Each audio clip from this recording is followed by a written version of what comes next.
Welcome back, Red Spotters. Dune! It's Dune Week here on Red Spotlight. I'm Alexis Soto, joined by Mr. Peter Martinez. Jola.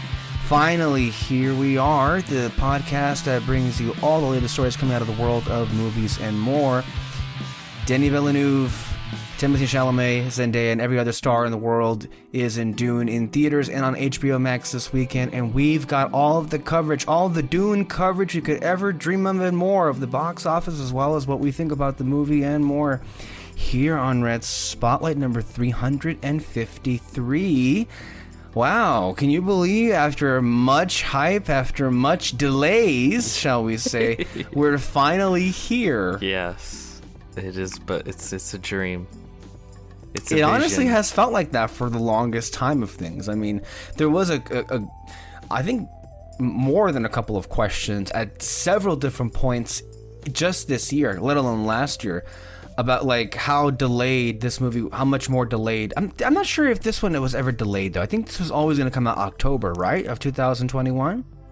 Correct? No, at one point it was going to come out December of 2020. Yeah. Interesting. Okay. Yeah. Wow. Okay. So it has been. It's been one of those that's been delayed, and kind of like No Time to Die. Although nothing's been more delayed than No Time to Die. Yeah. It seems like. But yeah, we're finally here, and we've got all the spice for you, coming and more. So I can't wait, to get into all of that, which is, that is the main part of the show. But as always, we've got other stuff, other stories to discuss, what we saw this week, also what we want to discuss this week, as we've been calling it now lately. I don't really got much besides The Haunting of Bly Manor, which I have been, on my Mike Flanagan rewatch. It's quite good. I mean, there's not really much more to say, but it is quite good. It's a great ghost story. It's a great love story as well. Mike Flanagan continues to be criminally underrated, and I think in a lot of circles. But he is, I think, adequately rated in his own circles, that's for sure. But I think a lot of people give him praise. At this point, yeah. Yes, at this point, after all that has happened. Oh, I got a couple of new posters, speaking of Mike Flanagan. No. Oh, no, wait, you showed it. I showed you. I got a Midnight Mass poster, as a matter of fact. I got it right next to, it was a 11 by 17 Midnight Mass poster, and I put it up next to the Two Popes poster. Oh, no. Fernando Meirelles film that had Anthony Hopkins and Jonathan Pryce. If you're not aware of that movie, if you haven't seen that movie, go watch that movie. It's one of my favorite movies of 2019. Love that film. But I just put it up because, is that your Catholicism, your religious exploration corner? There may or may not be a cross located near it, so I just put it right there because it seemed to fit or whatever. Poster going up. No, well, that's Kyle's Christmas gift. Oh God! Imagine like you get like a giant like Passion of the Christ poster and he opens it up. That would be cruel. Oh yeah, that's great. He's afraid of Okay, I don't want to get into that. He's afraid of crosses. That's a whole thing. Yeah. But yeah, I just I wanted to get some more, I guess, spooky related stuff in the room for the season. Mm-hmm. I've been really enjoying when I drive around town seeing what little Halloween decorations there are, because it's the season. The weather's even turned a bit nicer here in Arrakis, and so it's like. Yep. By the way, I don't know if you noticed in the movie. The temperature that they at one point, like over the intercoms, they set the temperature. They're like, it's 90 degrees now, in about an hour it'll be 120. And I think they said like the highest it'll hit is like 140. No, I didn't hear that. But I was like, I've lived in those temperatures. I have. That's for sure. No, there was a moment in the movie where I think one of the elder statesmen of the family was, warning them, careful, that the heat can kill.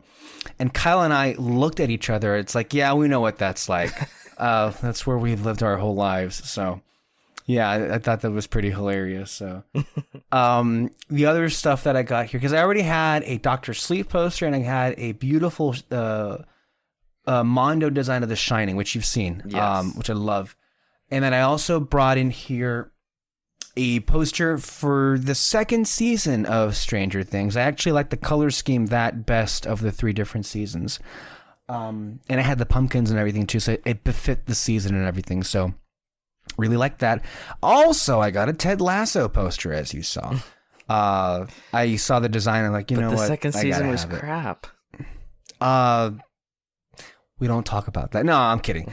No. The second season was amazing. What are you talking about? Have you seen the second season? No. Well, there you go. So there is that. I have, what's it called here? Listening to some scores. Speaking of Hans Zimmer, I really love his score for No Time to Die. I've actually been listening to that one, and there's some pretty killer tracks in there, from Madara to the Cubit chase sequence. Just beautiful, beautiful pieces of music. And so, yeah, Hans is great. I even been listening to Billie Eilish's the song No Time to Die. And the more I hear it, the more like, okay, I get the song now, and I also get why it fit with the movie and everything. Usually when like those songs like play out, and I don't know if it's the case much for Skyfall or the other one, Spectre, where the song really played much into the narrative of the movie. But I could really, like, when I hear the Billie Eilish song, it really does, like, it is the movie basically. Yeah. So I appreciate that bit of, I don't know, continuity in that sense. Also, it fits in with a much more rich experience. Speaking of No Time to Die, it's already passed $500 million worldwide. So much for the disappointing quote-unquote results that people were talking about in its initial week. It's the number 2 biggest Hollywood movie of the year, and there's a good chance it could reach the $700 million point. So the second biggest movie of the year. I get the box office wasn't good enough. I know, right? Yeah. Maybe people need to reset their expectations when it comes to box office. Yeah, it's just like, you can only trust the media so far, because the more you study media, the more you understand how little of it actually ends up, being accurate and everything. Saying Donald Trump was right? Fake news media? I'm not saying anything related to Donald Trump at this moment. I am just saying the media oftentimes is inaccurate. I'm not saying they lie. I'm not calling them fake news. Okay. But oftentimes they're inaccurate with reporting, at least from what I've seen. So there is that. I got a lot of other stuff, but it's more so news, but that's about what I've been watching. What have you been watching this week?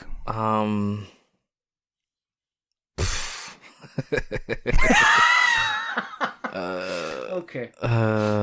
I finished Squid Game. Good. Everybody else did, apparently. I know. It's so great. Did I tell you? I think when I went to go watch Midnight Mass, when it first dropped, and I saw Squid Game at like number 1. It was the first I'd seen it. I was like, oh, wow, like this show's at number 1. And then like the next day, it's like people are like, Squid Game. Have you heard of Squid Game? What? Like Squid Game? Yeah. And then the day after that, so like 2 days after I saw it at number 1, I was walking, I think in LA, through shops, and I saw Squid Game merch. Like, I'm not even, like, the shirt, like, prominently displayed, and, like, the logo, and some of the characters. And I'm like, what the fuck is going on? Like, it felt almost like gaslighting. Like if tomorrow you wake up and, I don't fucking know. Like, everyone's talking about, like, some random show, right? Like, it's the biggest, and it's like, wait, what? Like, what are you all talking? Like, this never... Because usually it builds. Even with hit shows that happen, like, it builds. I feel like I missed the build completely. Like, one day it didn't exist, and the next day it existed, and it was the biggest thing ever. Yeah. So, yeah, that was crazy. But I did finish it. And it is a fantastic show. It's really good. I really, really liked it. It's somewhat I hope I won't give in spoilers because I hope you see it eventually. It somewhat ends. Some people say it ends like on a cliffhanger for a second season. Knowing Netflix, they'll try to dump a shit ton of money to get one. But I feel like the way it ends, it's the cliffhanger is the point. It's to me, it's not a cliffhanger bringing you back for a second season. To me, it's more of about. It's not about what happens next. It's about the decision a certain character made. Mm-hmm. And that's sort of the finality of it. Like, this character made this decision. And, like, that's the point of it. Not what happens next. But it's kind of hard to get into it without spoiling it. But it's really well acted. Really good characters. It's just really well done. So, yeah. And I think that's awesome, right? Because you hear shit blow up overnight. Like, oh, my God, this is so great. And then you look at it or hear it or watch it. And you're like, oh, okay. I guess, sometimes shit blows up and it's fucking lame, but this was awesome. So I'm really happy about that. Other than that, still reading. I'm making my way through Thor, the comic, and right now I'm at the Mighty Thor, which is when Jane Foster becomes Thor. Which Lady Thor? No, they make sure to tell you. She is not Lady Thor. She is Thor. Oh, I was thinking of Lady Loki. Yeah, there is Lady Loki. Right. Thor, because what happens is... Or Lady Sif. Lady Sif. Yeah, Lady Sif. But there's no manly Sif. I don't know. There's no just Sif. At least I don't think so. I've never heard of one. But what happened is Thor becomes unworthy, and he's no longer able to lift the hammer. And then one day, a female Thor shows up, and she's lifting the hammer, and everyone loses their shit. But it's her being Jane is like a secret identity. She doesn't tell anyone. And if you've seen the character, how it looks, she has a mask, right? And that's kind of the point.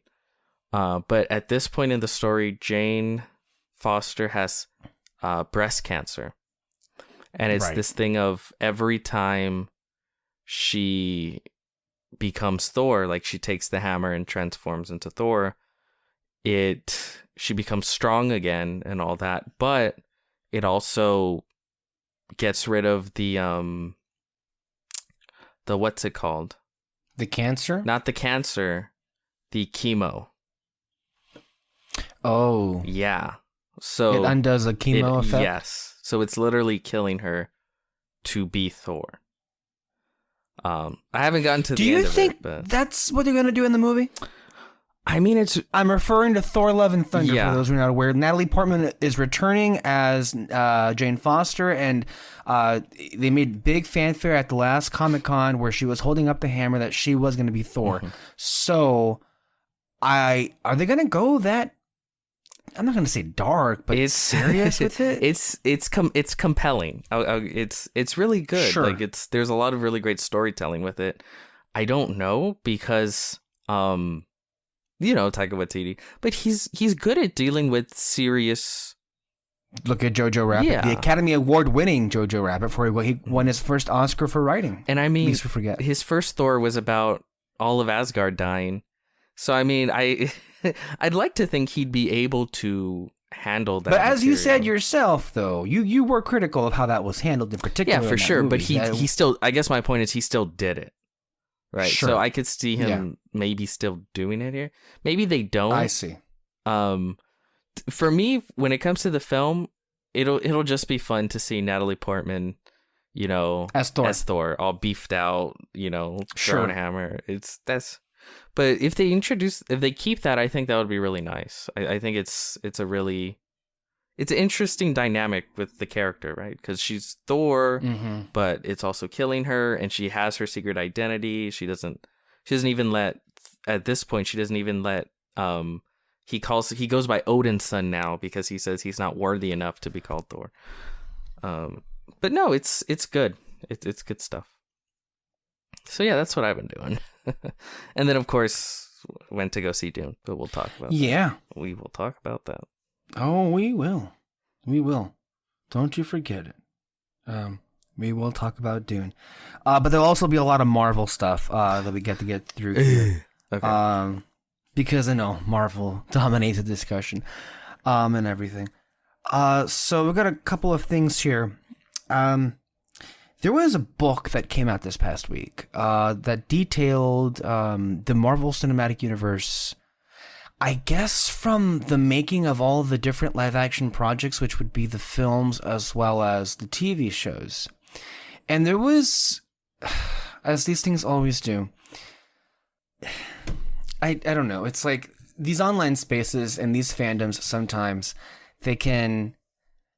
In Twitter, there's no place for nuance, and people always have their emotions running high. And then there was an unfortunate kerfuffle that occurred with one of the co-authors of this new book, with wouldn't you know it, a Brazilian account for Agents of S.H.I.E.L.D. Not official, but it's this big fan of the series, clearly. And it came when the book was released that there was this contingent of people that were celebrating because they were claiming that the book was like, at long last, we have the confirmation that it's canon. I don't know why they would think a book would be confirmation, but all right, those idiots fell for it. And what ended up happening? The co-author of that book went after them and said, that's not necessarily true. I mean, she wasn't confirming it one way or the other, but the one thing that she was saying is that what she wrote was not flat out saying what these people were trying to say with it. Mm-hmm. And so because of that, there was a back and forth and, you know, people got upset what she was saying, and she clearly was getting pissed off with these particular, like, people. And so she had to issue a statement. And, well, first of all, I thought it was hilarious how one of these big Marvel Twitter pages like tweeted out like, Marvel book confirms Agents of S.H.I.E.L.D. is not canon. And then, of course, they had to do a retraction saying that's not what the author, was saying. So that was fun to see. I told you they always do this crap. And then this is what the author said. I think her name is Tara Bennett. She said, closing this discussion for good. She was clearly she was done with this. In a tweet, I refuted a reported story from Brazil that incorrectly said the book definitively said Agents of S.H.I.E.L.D. and Agent Carter were canon shows. Our books have no binary proclamation of any kind about shows, which I stated as well. In 250,000 words of contextual narrative, they do explain who creatively conceived Agent Carter and ran it, and then how it then folded into the MCU. The books only feature projects creatively produced by Marvel Studios. Tweets have been cherry-picked without context, so I'm dealing with them without context because I'm deleting them, because we all know this forum allows for so much clarity, and just being obviously obtuse there. Enjoy all shows, enjoy all the characters, enjoy all the movies, and enjoy the great stories in our books. That's all that matters. She was like, get the fuck away from me. I'm done with this. The thing is, unless you're a crazy person, Alexis Soto, like, canon doesn't matter. It doesn't matter. I've said it doesn't matter to me. I look, I feel like you always have to make me explain myself. Does it matter to me in the sense that, whether it's a yes or no, does it change ultimately how I view the show or how, I like the show? Of course it doesn't. Mm-hmm. I think a lot of people do, though. A lot of people weigh it. No, I agree. And my particular mechanizations for why I can be so obsessed with why I would like for it to be canon is because it is such a high, it's such a high influence. If you tell people this is a canon show, they will force themselves to watch it. Even if they don't force like themselves it. to experience. Exactly. But the minute you say it's not, the point is, if they're told to watch it, the point being, if they're told it's canon, they will watch it, and they will then... The point is, it all goes back to me feeling as if this is so constantly discredited, and needlessly so, and oftentimes not even because of quality, mostly because of this question of canon or not. And so what are my objectives? My objectives are for people to watch the show, more people to watch the show, and two, to rub it in some media personalities' faces. If not, or whoever knows when or not, this will be confirmed or not. That's kind of what it all comes down to for me. But as I think you were saying, you agree with me that there are people that are just so obsessed with it. Yeah, I can't remember what it was, but I don't know if it was DC or Marvel. Something was coming out, and I saw a lot of people going like, "Well, if it's not canon, like it doesn't matter." And that's look at how Star Wars Legends got treated by some Star Wars fans. Right? Like, that's such a weird metric. And again, I think so many people are just trained to think this way. And it's so fucking weird. Like, if I see a movie, I'm going to watch a movie and I'll be like, is this movie good or not? If I watch a TV show, is it good? Am I enjoying it? Like, if it connects to something else that's good, that could be cool. If it doesn't, it's still a good show, right? But so many people, if it's not canon, it doesn't matter. And that's just a weird way I feel to engage with art. But I feel like a lot of people don't view the films as art. They view it as, I don't know what they view it as. Which is weird because then they get mad at Martin Scorsese. I know, right? Well, it's one thing to not view it as art, but I think that it comes to a point where you also have to ask, in terms of how they talk about things, if they really do even view them as movies, as storytelling devices, because it seems like oftentimes that is, not a concern. It's as far as to the quality of that, I'm not even sure if I'm explaining it correctly. It just feels like that's an afterthought. Like, they're not so much concerned with what makes a better story. They're more concerned with like, does this fit in my pre-existing like mosaic of things? And it's just another like chapter in this long-ending story of thing, and it can't. And how I feel ultimately is like with fans of Marvel and Star Wars and a bunch of other properties, if something dares to be a bit different, in terms of flavor, they lash out and they say, why did they go off book? Why did they go off the script? Why wasn't it all the thing? Like, what ultimately, I think the blueprint for what they want, more so than Marvel, is what Lucasfilm is doing with their Disney Plus shows in Star Wars. That's exactly what they want. And that's exactly what I don't want. Which they're not individual stories. They're... Everything is one big story and all the characters that you already know and love. And every show is the same. Interact. It's just all one long show. They're not their own individual properties. Yeah, no. I don't know. I hate it. So, yeah. I wanted to also bring out this perfect tweet here by Zaki Hassan, who is close in this industry with a lot of directors, and also I believe is on the journalistic side of things. And has long, I believe, tweeted positive things of this show. And that's rare to find somebody in this country that is in those circles that actually find somebody who likes the show in that regard. And he says here, for all the talk about Agents of S.H.I.E.L.D. and MCU canon, what gets lost is that it's still satisfying, self-contained, and still Marvel adjacent, canon or no. If you've missed it, you have 7 seasons of great TV waiting for you. And that's ultimately where I fall into it. And even if it never gets like made canon or not, if my belief is the more people that find the show, people will ultimately like it. Because I think there was a stink to it that led many to not bother with it. And I feel partly vindicated by the results that have come out in other parts of the world, where it's basically the number one show right now on Disney Plus, with its the premiere of the 7th season.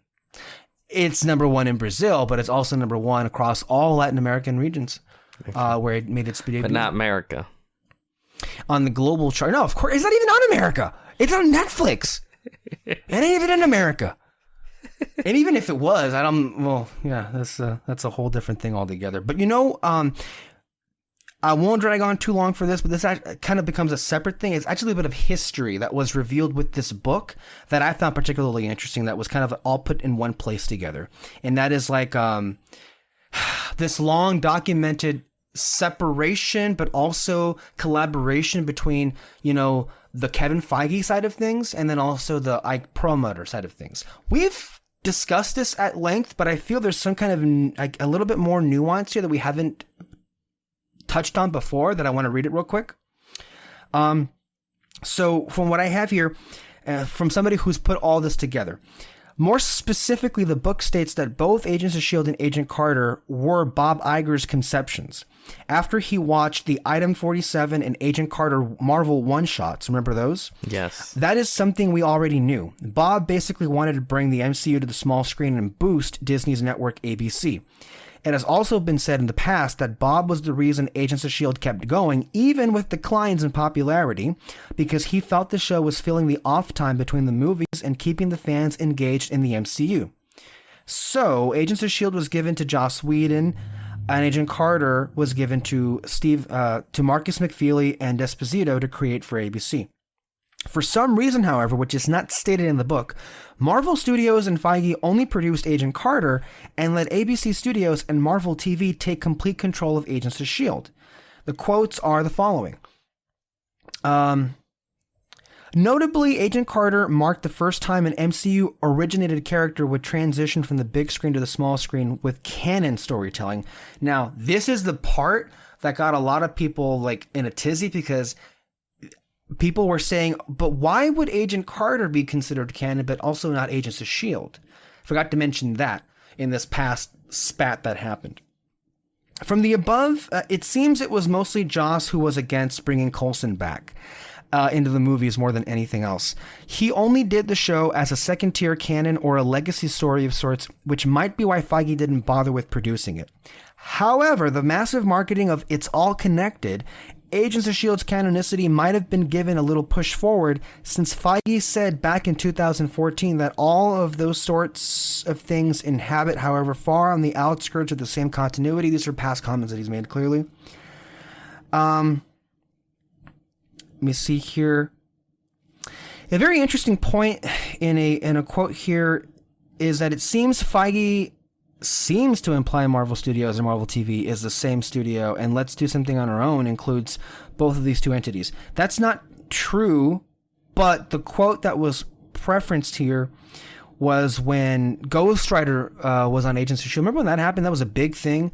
There was the San Diego Comic-Con had, I think, a Ghost Rider logo on it and everything. Yeah. And the quote they were talking about, Feige said, "We still think he's a great character. He's a really fun character. We think Doctor Strange going into the different side of the universe would have," this is 2016, "potential to have him pop up. But between movies, the Netflix shows, the ABC shows, there are so many opportunities for the character to pop up, as you're now seeing with Ghost Rider on Agents of S.H.I.E.L.D." Let's see here. The new book shed light about how Ike Perlmutter didn't even allow Marvel Studios to have any kind of access to characters used in Marvel TV, despite the willingness from the side of Marvel Studios. Now, back up here. There was, I do believe, 1 or 2 interviews back in 2018 about whether or not they considered using the Netflix characters, Luke Cage, Iron Fist, Jessica Jones, and Daredevil, in Avengers Infinity War and Endgame. And they did say yes. Their quote-unquote reasoning was, well, it wouldn't make sense for the story because these characters haven't been in the movies. I think we called bullshit on that when that was a thing happening back then. Yeah, I didn't care. Just put it... Right. You don't need to explain it. They're just I mean, I didn't have the idea. I can't believe I didn't, but you had the idea of well, the S.H.I.E.L.D. people could have been there too with the helicarriers. They could have come in, Coulson with Fury and everything. Yeah. Why weren't they there? Fury, Coulson, all of them could have shown up in the helicarrier, and then maybe you have some monster jump on the helicarrier and start attacking it, and then Coulson's send in fucking what's her name? Daisy, and then she goes in and she does her little woo woo woo woo sound powers, literally a 5-second scene, right? Just real quick. I think that would have worked, and that actually would have worked. Well, okay, I guess the issue is if you're only following the films, it's why is Coulson alive? Why is he here? Right. That's the biggest issue. One of the tidbits that was revealed in this book was that they actually were planning on filming a Coulson funeral scene. And then it was announced S.H.I.E.L.D. would be a show, and they nixed that. Oh. So that was something they were planning on doing. That's still... Oh, it's S.H.I.E.L.D., though. They would absolutely have a fake funeral. I mean, yeah, wouldn't they? Yeah. Just some stuff here. I think for me, I didn't know Bob Iger was the one that was... It was him personally that was, like, pushing for the show to continue to exist.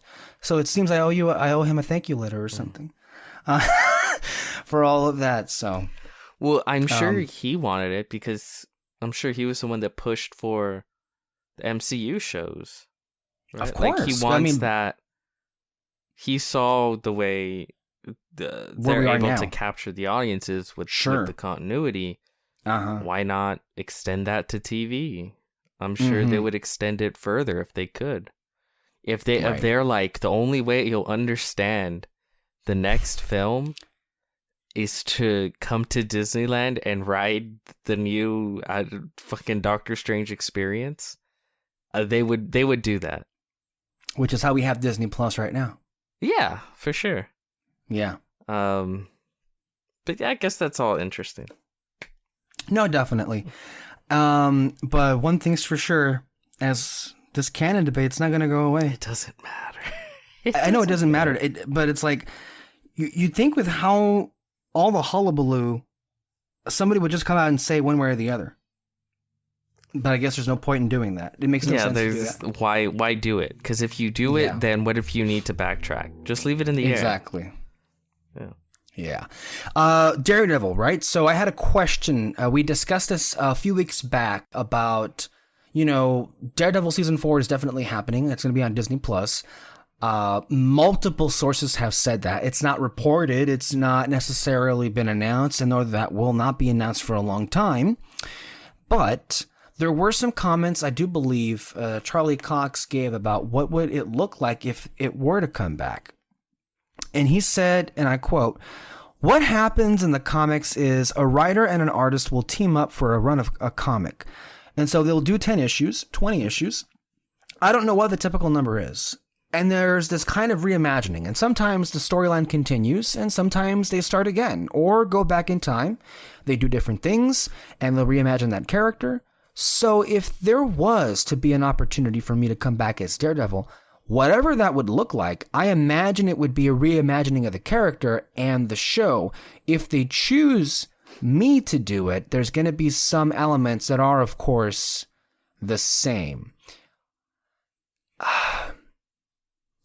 My question is, this 4th season of Daredevil,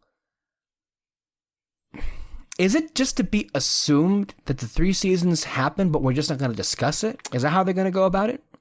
I'll speak a little to what he talks about with comics. Sure. The way I look at it, the way I see it, even though this isn't necessarily true, because you have comic readers that are obsessed with canon too, but that's just a fucking... Really? Yes, but it's an How? absolute... Right? With fucking 80 years, like, it's a nightmare. Like, it can't happen. But there are people that way. Holy fuck. Yeah, it's insane. That's bad. Yeah. But the reality is, at least it's not 100% true, like he said, but this is the way I see it. Every time a new writer starts on the comic, it's basically a soft reboot. Like, okay, it's a new story. Now, technically, every story for the past 80 years has technically happened. Technically. Sure. Technically. But you can just hop in and do whatever. Really. If you want to pull from the past, then you will. There are, like, mandates from... the higher ups at Marvel Comics that, like, well, we're gonna have this event comic happen, so you have to build toward it. Like, they have mandates like everyone, but, like, it's like with Batman, right? Like, I read Scott Snyder. I read his Batman, and then right after him was Tom King. It's not like Tom King comes in and he tries to write exactly the same as the last writer, and he's trying to continue the exact same story. No, it genuinely feels like a reboot. Like, you know what it would be like if all the Batman films were technically in the same continuity, right? So like, yeah, it's insane. So Tim Burton, Christopher Nolan, yes, Schumacher, and Snyder, all of okay. So it's like, if you know that new Batman trailer, it's like the same movie, but he'll make offhanded remarks about what happened between him and the Joker from the 1989 film, or you'll see a character that came out in the Nolan films pop up, right? Like, that's the way comics work. But because it's a different medium, it's fine. It works, right? Because like, if you start with Batman today, you're gonna start with the 100 or so Robins that he has, and all the past relationships that he's had, and the fact that he has a son. So technically, all of that stuff is canon, but you're really starting from scratch, and you can really kind of just start your own story, but you just have these characters. And I can see them doing that with a Daredevil show. So when he says it's going to be different, I would be like, maybe it looks different. Maybe like technically everything in the previous shows happened. Like, Daredevil talks about how he knows Wilson Fisk. And they talk about how they know each other. They've run into each other before. You have the previous relationships he has with Augie. Was it Foggy? Foggy and Karen. They're still there. And actually, I don't know what happened in season 3, guys. So I hope they're still alive. Yeah, me neither. I don't know what happened. Why? How did we miss that? I just didn't. You know what it was? Then... That season just came out at a really poor time, because I think all of Marvel TV was just flatlining. It was being like whittled out when it just dropped out of nowhere too. And it's crazy because everyone claims it's the best thing ever. Was it 2018 or was it 2017 that Daredevil season 3 came out? I don't even know. It was post Inhumans, that's for sure, right? Yes. Inhumans, I think, just blew everything up. It sunk the whole studio, as a matter of fact. Marvel TV unit, I would say. For sure. And that's their own fault. Everyone knew that was a bad idea. But whatever. So yeah, like, those things will happen, but you basically just start off fresh. Like, okay, new story, new direction. Maybe it looks, because again, different comics writers will come in with different artists, so it can look completely different. So visually, maybe the Daredevil show looks very different. Maybe the tone is very different. Sure. Maybe even the character and the way he acts is a little bit different because you have different writers. But if you want, you can still technically go like, okay, it fits. So soft reboot is what they call it, but or maybe soft sequel. I don't know, but I get what he's saying. Yeah. I guess I just don't know. Are there legal limitations for why they can't why can't it just be the same show as it left off? One, I think, well, the biggest reason is because of Kevin Feige. He doesn't like playing with other people's toys. But you say yourself, he's a big fan of that show. He's a big fan of those actors as those characters. So he's like, give me these actors, give me these characters, and now let me do my thing, right? And I'm sure he doesn't want to get tied down to any decision that he himself never made. I'll put it that. And yeah, there might also be some legal stuff. I don't know. It could be. Because Netflix owns the show, I believe. Mm-hmm. Well, they own, I guess, the first 3 seasons. Like, would it be legally okay for them to show like a flashback to those shows? I don't know. Yeah, I don't know, man. I don't know. Would it even be in Disney Plus's incentive to do that, since like those shows are always going to be on Netflix? Yeah, that's another thing too, right? Just from a purely business sense. You want to create a Daredevil show that gets people to stop thinking about the old one. Because you want the whole reason you're making a Daredevil show is so that they subscribe to your service, not go back and look at the old one. So they're going to want to create a show where you don't have to go back and look at the old one. You could just start fresh here. I will say that's a bit hard to do with Daredevil. It is a very big show. It's a very popular show. Yeah. So they'll just never... They won't say it didn't happen. They'll just never reference it. Be curious to see when we get closer to it. But we are going to see Matt Murdock in No Way Home. And I think the questions are going to start there. Yeah. It's like, okay, but which Matt Murdock is this? That's going to be like the fifth, like, fanboy screaming of the movie, like 5 minutes in. Oh my God, it's this character. I can already picture an applause happening. Oh my God. I'm sure Kyle will partake in that. Yeah. It's going to be Kyle doing it. It's going to be him. Yeah, that's for sure. And it's like, okay. Man, I really hope that screening isn't aggravating for me. Well, did you see the photo I sent? Yeah. That just made me go like, it's just so ugly and it just looks bad. And I don't know why they released that image. That's such a weird image to release, right? Yeah, it was a Doc Ock in the background and Peter running away, I guess. I thought it was in the fake. Spider-Man suit. Right? Yeah, it doesn't look real. I thought that was like a made-up one. I thought it was like a joke, like a meme that someone made, but no. I don't... that doesn't bode well. I don't know. A lot of things don't bode well. But I think that ship's long since sailed, hasn't it? Yeah, no. At this point. All right. Since we have a lot of disappointment to get to, this one I will say I am...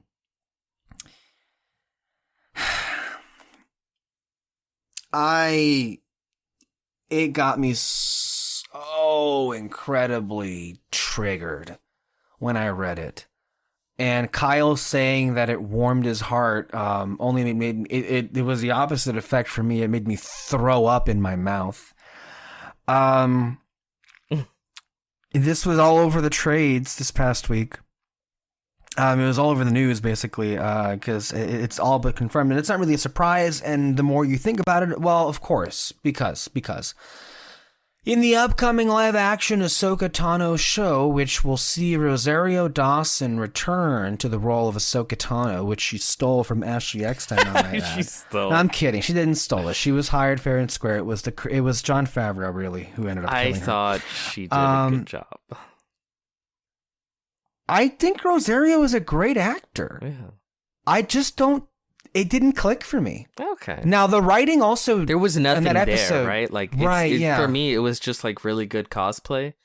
Because there was that episode... It was really good cosplay. Yeah, no, it was fantastic. Yeah. Like, I think she got the voice down. Like, it's this soft, like... Mm-hmm.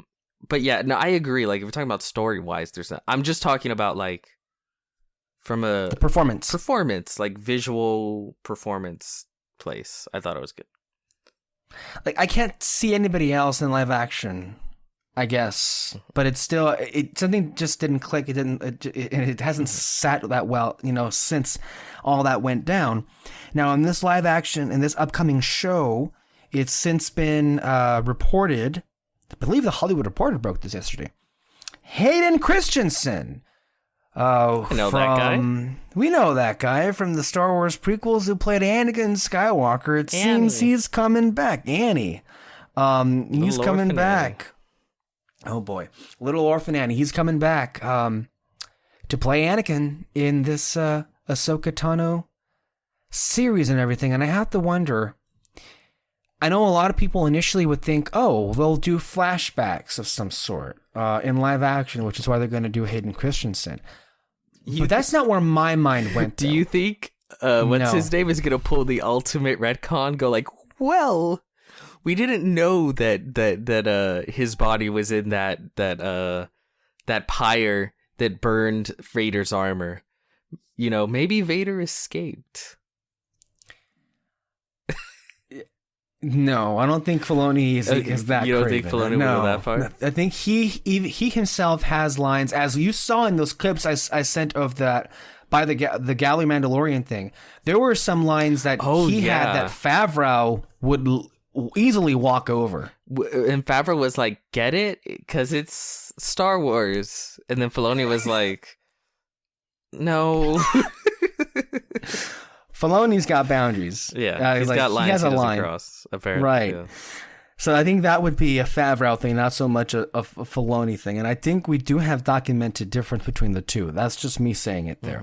But where my mind went to initially when I first read this is a scene that I think a lot of like fans of the Clone Wars had like been imagining in their heads, which was like, what would a post Return of the Jedi conversation between a Force ghost Anakin and an Ahsoka Tano look like? What would that be? Now, from a storytelling perspective, is there much there to be told? Probably not, but I always would have liked to see a moment like that just to see what that would look like and what they would say as a point of curiosity. But when I had that image in my mind, I pictured Ashley Eckson and I pictured Matt Lanter, who of course were the voice actors of those characters in that show.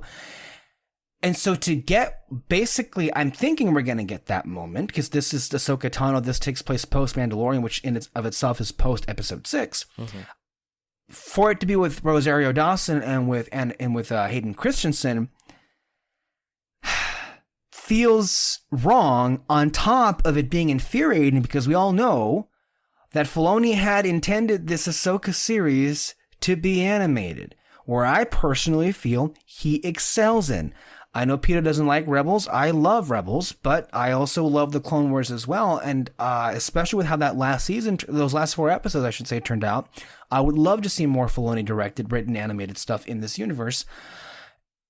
And I would like to see Ahsoka get an interesting story, and maybe there could have been one. And even if there isn't, maybe with the animation being there, it could have been more full of life than it would be than the live action space. And so the fact that Favreau went in there while they were in the middle of production with the animation and said, you know what, Dave, I think this is a story that we can't really like leave the animation is for kids. Come on now. We gotta bring the full scope and capabilities of live action, which that in and of itself seems like a not non sequitur, but it seems like it's kind of the opposite, right? Like you get a larger scope with animation. Exactly. So I don't. That was. But the thing is, Favreau really fucked this over for me. It really did. The show in and of it. This is one of the ones I should be excited for, and I think I just am not. And Alexis Moreno in and of itself, she tweeted, not tweeted, but she responded in the chat yesterday. Kill me. It's because Anakin is no longer her favorite goth, sad prince boy. Okay. Yeah, that's somebody else. She has 2 replacements at this point. Your reaction to Christensen coming back here? Sure. I mean, I wasn't surprised. It is kind of. I'll give you one way in which it's annoying to me. There's only one. Because you even threw this excuse at my face once. I think Ahsoka's character. I haven't been interested in Ahsoka as a character since the Clone Wars. I'm gonna be real with you. And the idea of her living past episode 6. Wait, let's stop on that real quick, because there's some things that I don't seem to trace all that well. Okay, when you say the Clone Wars, you mean when the original run ended back in 2013? Yes. So you're not including her role in season 2 of Rebels up until and even the confrontation she had with Darth Vader. I asked that because I was getting to that. Oh, okay. Go ahead. I was getting to that.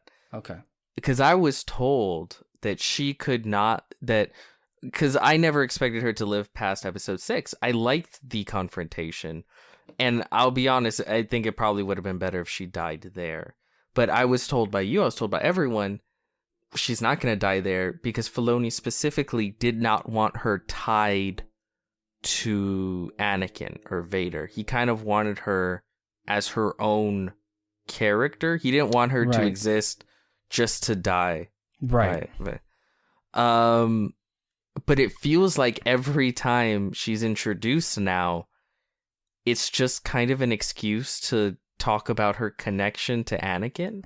Now, to be clear, What are the other times that she's been introduced beside Mandalorian after that initial episode? Her last appearance in Rebels, you mean? Yeah. Okay. And then now this new show. Sure. Okay. It's like if the whole point that you didn't end her story where I felt it would have fit best, right, is because you didn't want her tied to Anakin. Then how come you just keep fucking bringing him up and tying her to Anakin? Yes, that's a fair point. And when I had assumed when that stuff was going down, you know, in the middle of Rebels run, is that at some point Ahsoka would get a story worth telling, and that, you know, there would be something to say with the character.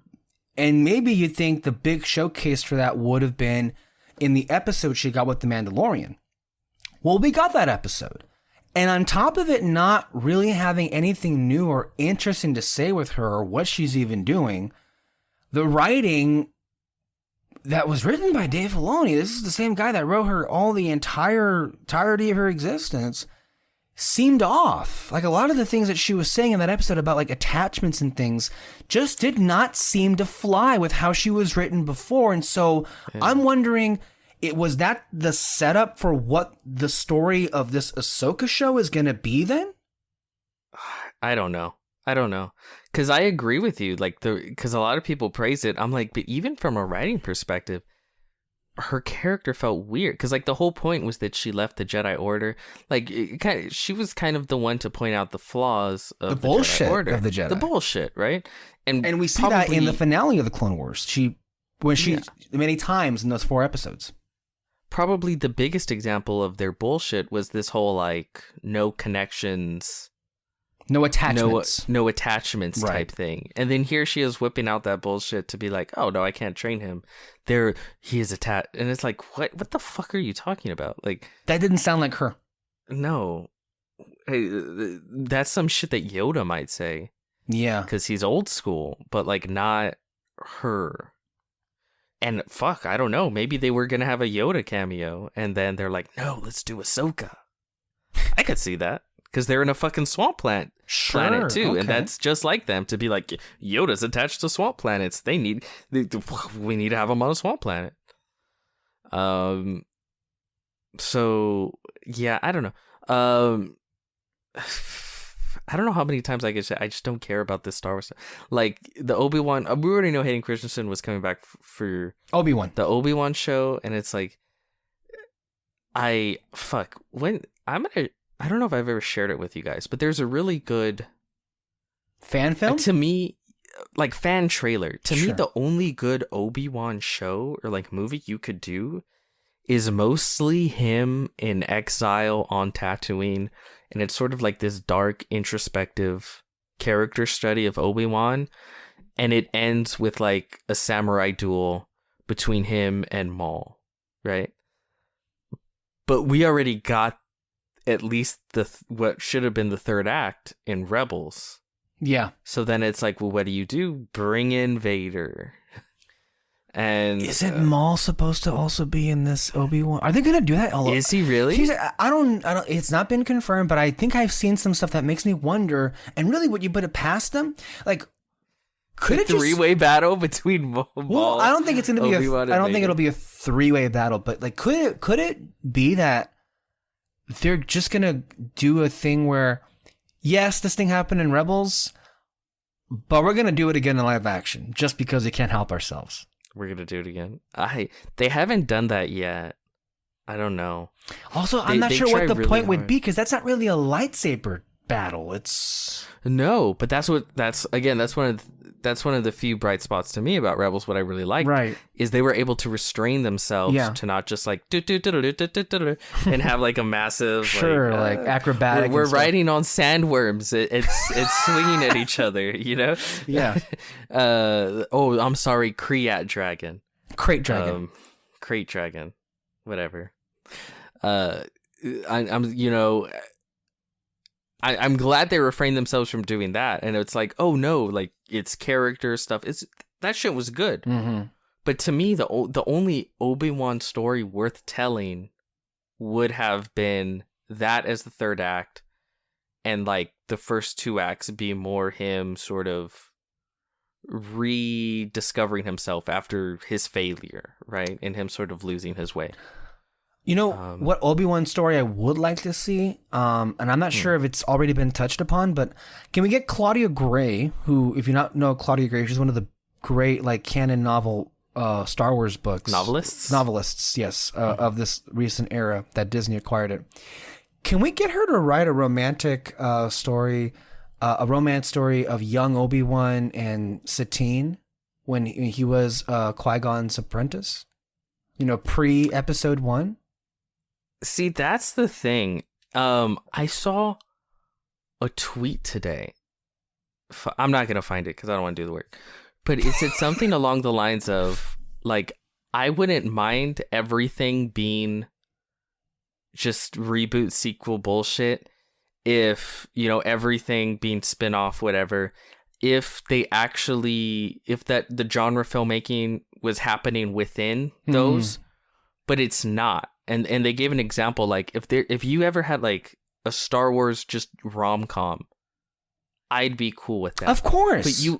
But you can't make a Star Wars rom-com because there has to be battles. There has to be all these other things. So then once you add in all the things that are necessary to be in said Star Wars film, it just becomes another Star Wars film with a romantic plot in it, which we've seen 100 times. So and that's kind of the issue that I have too, right? Because people say like, well, you know, you could just have like a Star Wars horror film or do this with the property, do this with Marvel. But at the end of the day, it still has to be Marvel. At the end of the day, it still has to be Star Wars. The novels, though, do seem to find the avenue. They can, because no one gives a shit, right? Right, because Claudia Gray, you know, she wrote Lost Stars, The Princess Leia thing. It's just a bunch of other novels that she's written. Like, that seems to be the medium where Star Wars can, like, be the least amount of Star Wars. Yeah, and no, I think that would be cool, because I think her character was one of the best additions that came out of the Clone Wars. Duchess Satine and her relationship with Obi-Wan and who she is, the way she's like just to the bones, like non-interventionist, pacifist, and the relationship that her and Obi-Wan had. Like, I remember there's one point where he told her, like, had you asked me to leave the Jedi Order, I would have. Yeah. And there's also funny moments where Anakin's like, go save your girlfriend, and he's like, she's not my girlfriend. Yeah, like, that's great stuff. Like, character, that's so good. But what's great about that is she's not just another badass, like, I have guns and lightsabers and cha. She's a well-rounded character that serves another purpose than just being badass character number 6,500. And that was also an interesting side element, and I'm sure we've touched upon this in our lengthy discussions of Mandalorian in years past, but like, to me, she and her whole crux, her whole political crux that was, you know, juxtaposed to like what the Mandalorians had been beforehand, that whole political intrigue to it was what I was most interested in the Mandalorian storyline. You'll get it for season 3. You think? If my predictions are right. But I don't... Wait. No, but it won't be interesting. Okay. It'll just be like, we're Thank you for clarifying Mandalore. That. But that's the least interesting aspect, though. Yeah. I'm not... Like, to me, the whole retaking Mandalore thing, again, like, I'm not sure they ever reconcile with the fact that the Death Watch, Bo-Katan included, were kind of terrorists. Right? Like, I'll be honest, I've never liked Mandalorians, but the one time they were like super interesting to me was in Clone Wars. Right. Where you had this thing of like, they used to be a super violent nation, and Satine is trying to fight back against that by being as pacifist as possible and against violence, but you still have these terrorist cells that are clinging to the old ways, and sort of the political struggle between those two things, and the Jedi trying to get them to come over to the side of the Republic to help them with the war, and then, you know, the personal, like, all of that, really interesting. But since then, it's just been one long cry after another of we need to retake Mandalore. We need to retake Mandalore. We need to retake Mandalore. We need to retake Mandalore. And they were terrorists. We're not going to talk about that because they were terrorists. Here's the thing. Here's my big question. This is a story of the Mandalorian that takes place after the Empire is gone. And no one seems to have asked this question. No one's ever really gone. Yes, no one's ever really gone in Star Wars. But here's my question that no one really has. It has not occurred to anybody else. Who the hell is there left to take control? What do you mean that the Mandalore is still occupied by who? The Empire is gone. I think at the time of the Mandalorian, it's not that it's occupied, it's that it's like fucking destroyed. It's nothing. I think the Empire like destroyed it. I don't know if they blew it up, but maybe it's like the surface is like it's all fucked up. Well, the surface, as we know, is already unlivable. They have, I guess, their own like bubble cities that they live in, and I guess maybe that's it. They destroyed all the bubble cities. I don't know. I guarantee you that we're gonna get what I predicted back what they would do for season 1, and from there, I think that's what they're gonna do. They're gonna do the whole thing of like, because again, he has the Darksaber. He's gonna be the chosen one to bring back Mandalore, and that's gonna be your season 3. Speaking of that, because you're 100% right. Grace Randolph, who is someone who I've heard of her. Yeah, look, not everything she says is right, and a lot of things that come out of her, like her personal opinion, I think, or really speak to a lot of things that are fundamentally broken in terms of storytelling these days, and how a lot of fans view content.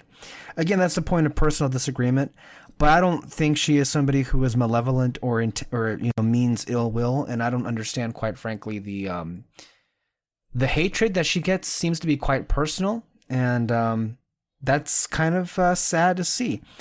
But a lot of the things she says are accurate, and she isn't the first person to say this. What I'm about to say is that Mandalorian seems like it's going to end with season 3, and that Bo-Katan's going to have a big storyline.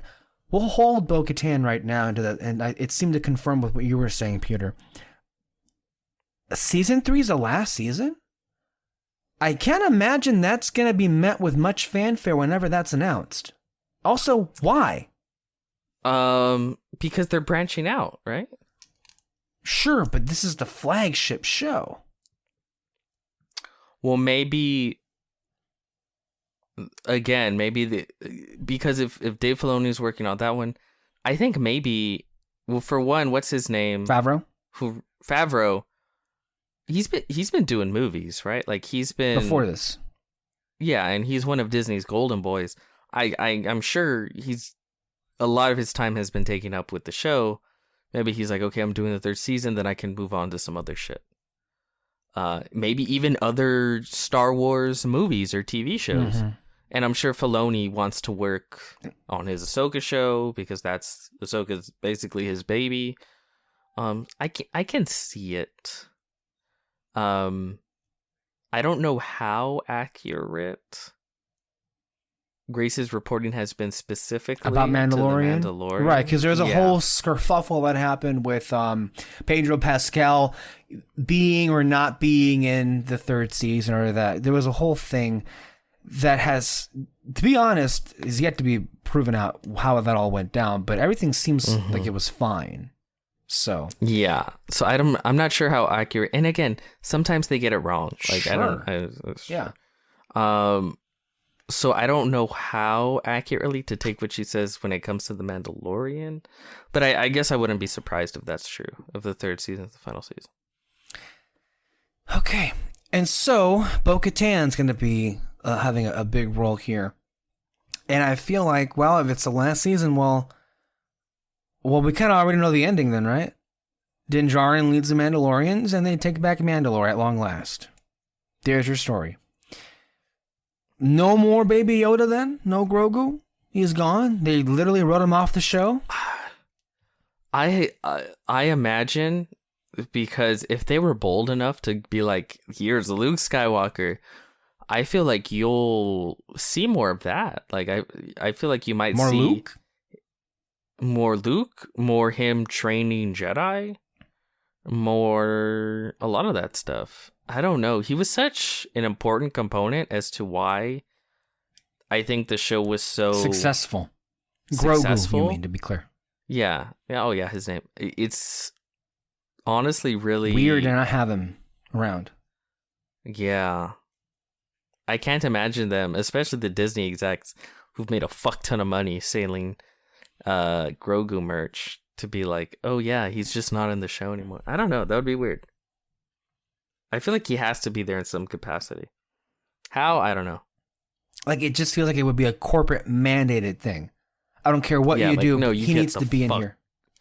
He's back in there. Luke's like, he's too much of a hassle. Fucking take him back. Wouldn't that be funny? That'd be great. Be perfect. Yeah, so there goes the Mandalorian. Let's hop back up to Marvel, and since we mentioned Randolph, let's talk about some other things that she... her Marvel reporting, though, has been remarkably accurate, I will say. I don't think there's been a miss yet in terms of like what's to come or what's all the things that have happened. Now, I could be mistaken, but this is what she says.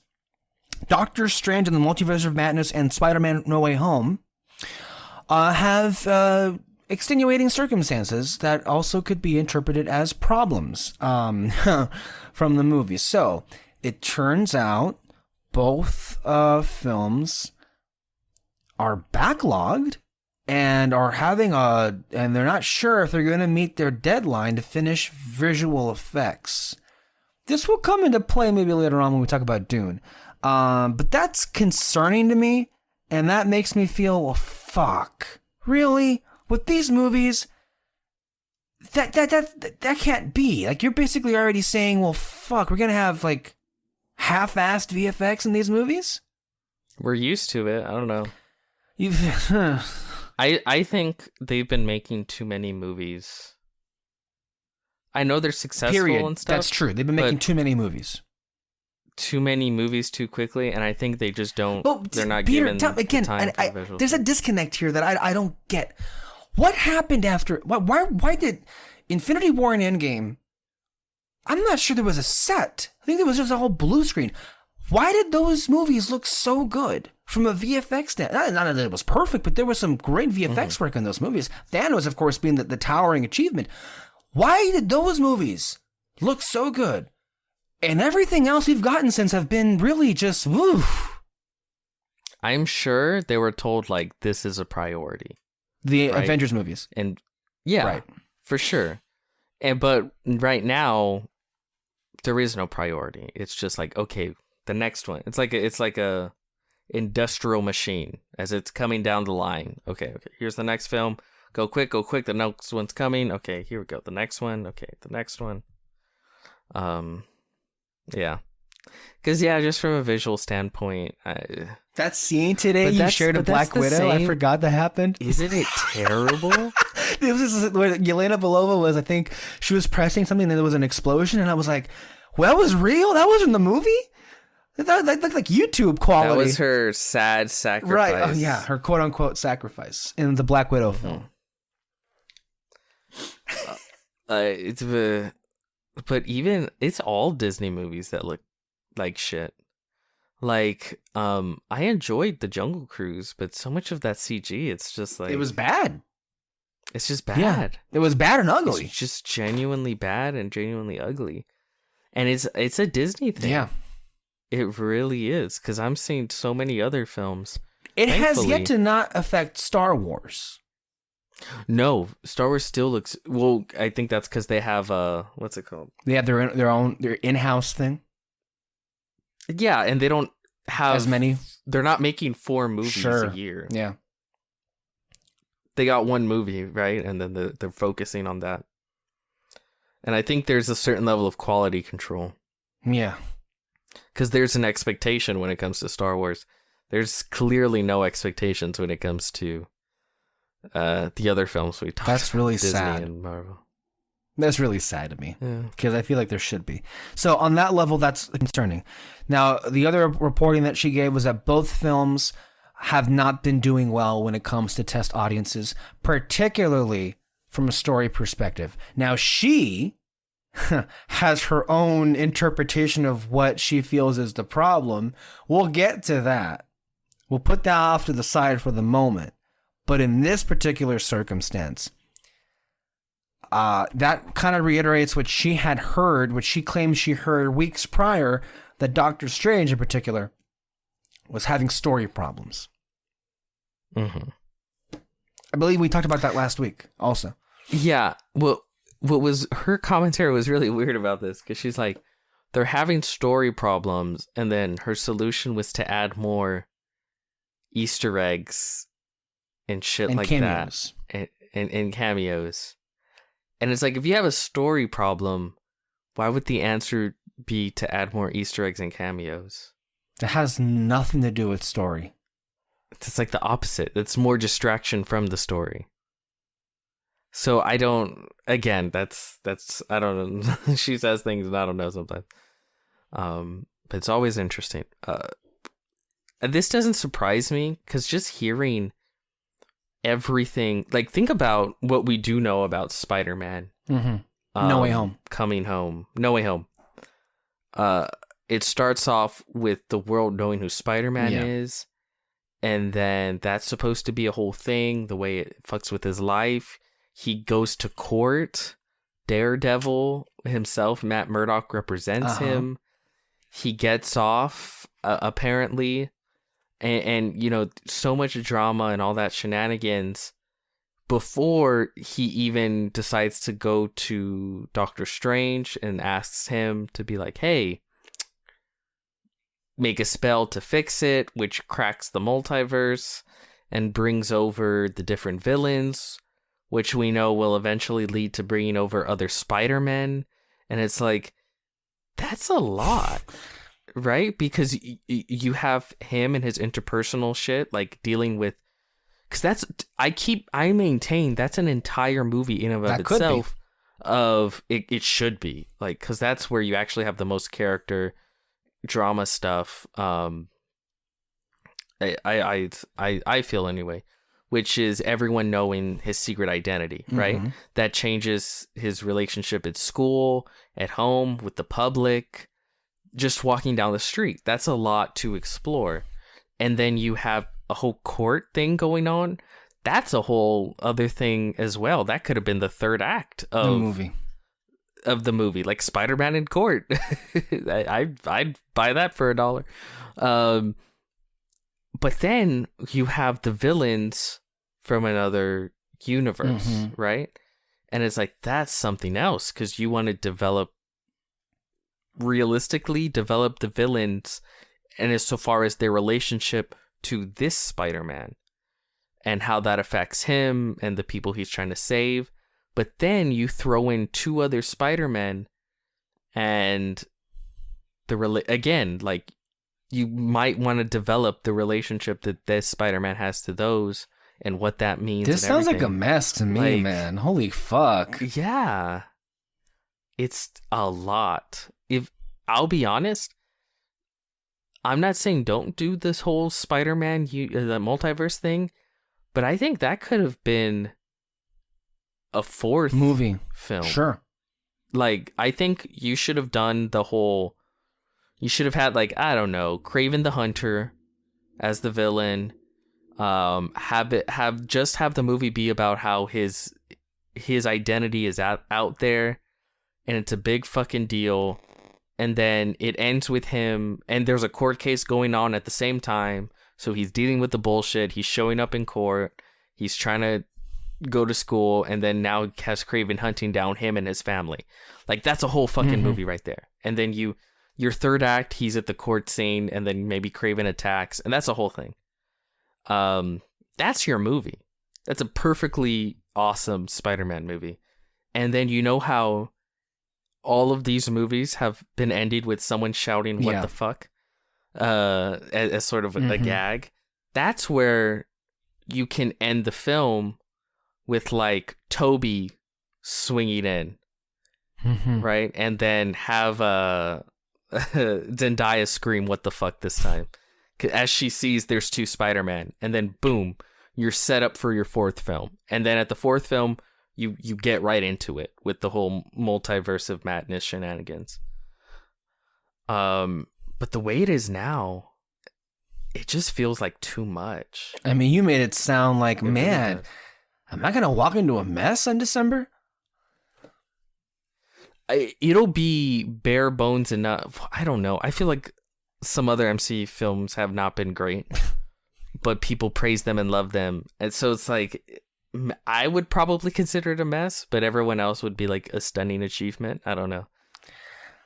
Yeah, so what about Doctor Strange here? Because I'm not so sure what the story is there besides multiverse stuff. And I also, what makes me kind of confused is, okay, so the multiverse is unleashed in Spider-Man No Way Home. I guess there's going to be some resolution to it, but the multiverse is still going to stay open, but also simultaneously, there are theories, I guess I could consider myself to be one of those that supports this theory, where Peter Parker, or Tom Holland's Peter Parker, ends up on the other end, and he's trapped on the other end of the multiverse.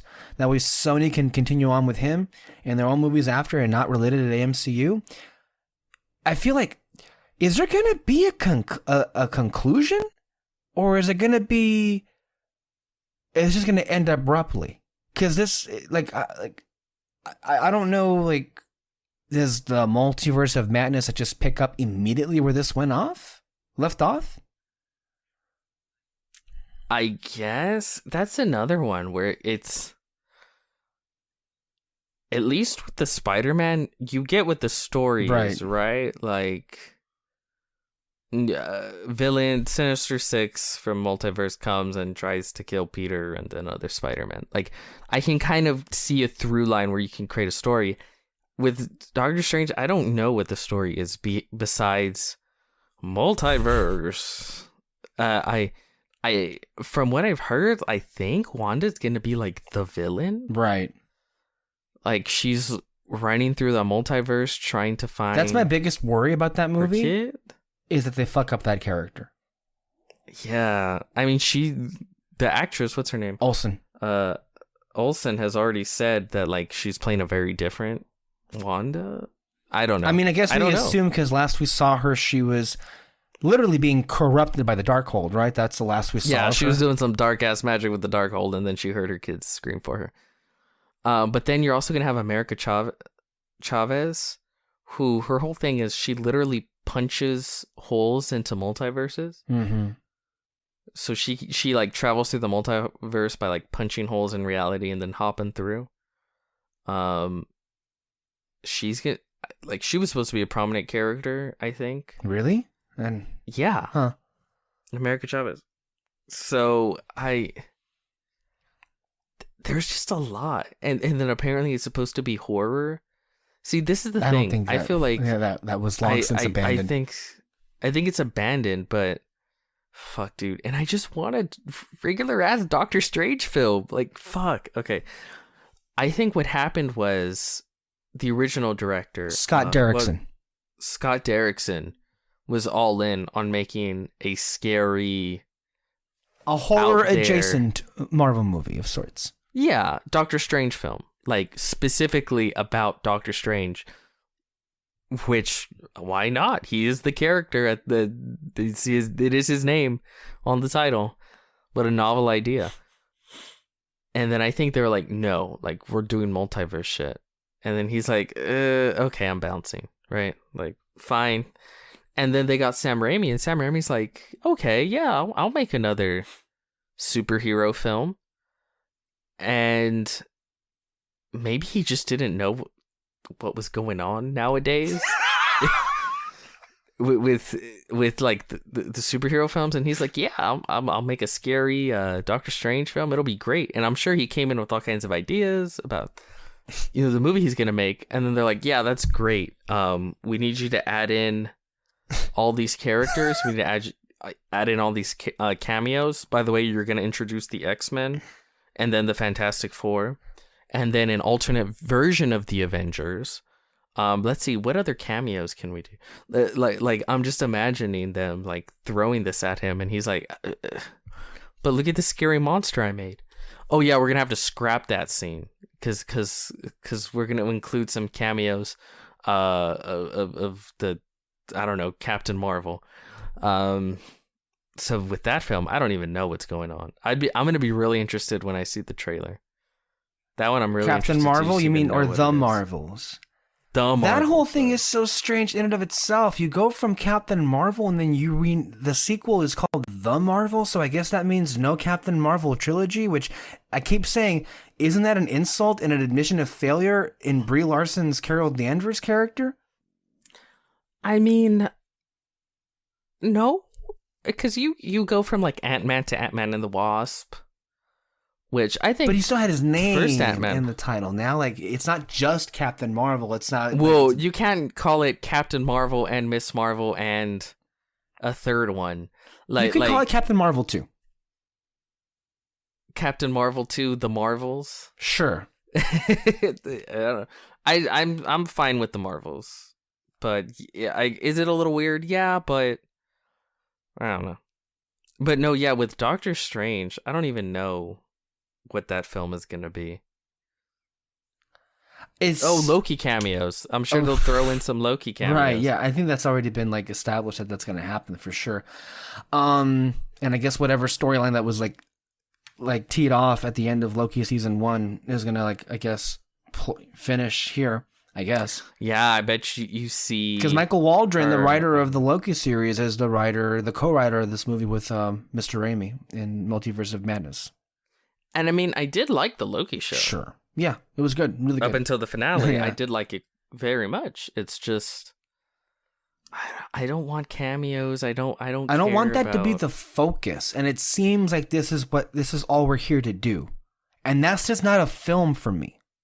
I'd much rather it just be a straight up Doctor Strange film where like fucking Nightmare is like the literal character Nightmare, who is the personification of nightmares, is trying to invade Earth, and Doctor Strange goes on a journey through different scary dimensions to fight him, and it's spooky and it's weird and there's character growth. That's just all I want. I don't know. I just want a Doctor Strange film. And you think like Sam Raimi could make a really great Doctor Strange movie. A sick ass Doctor Strange. And I just don't get It'd be so good.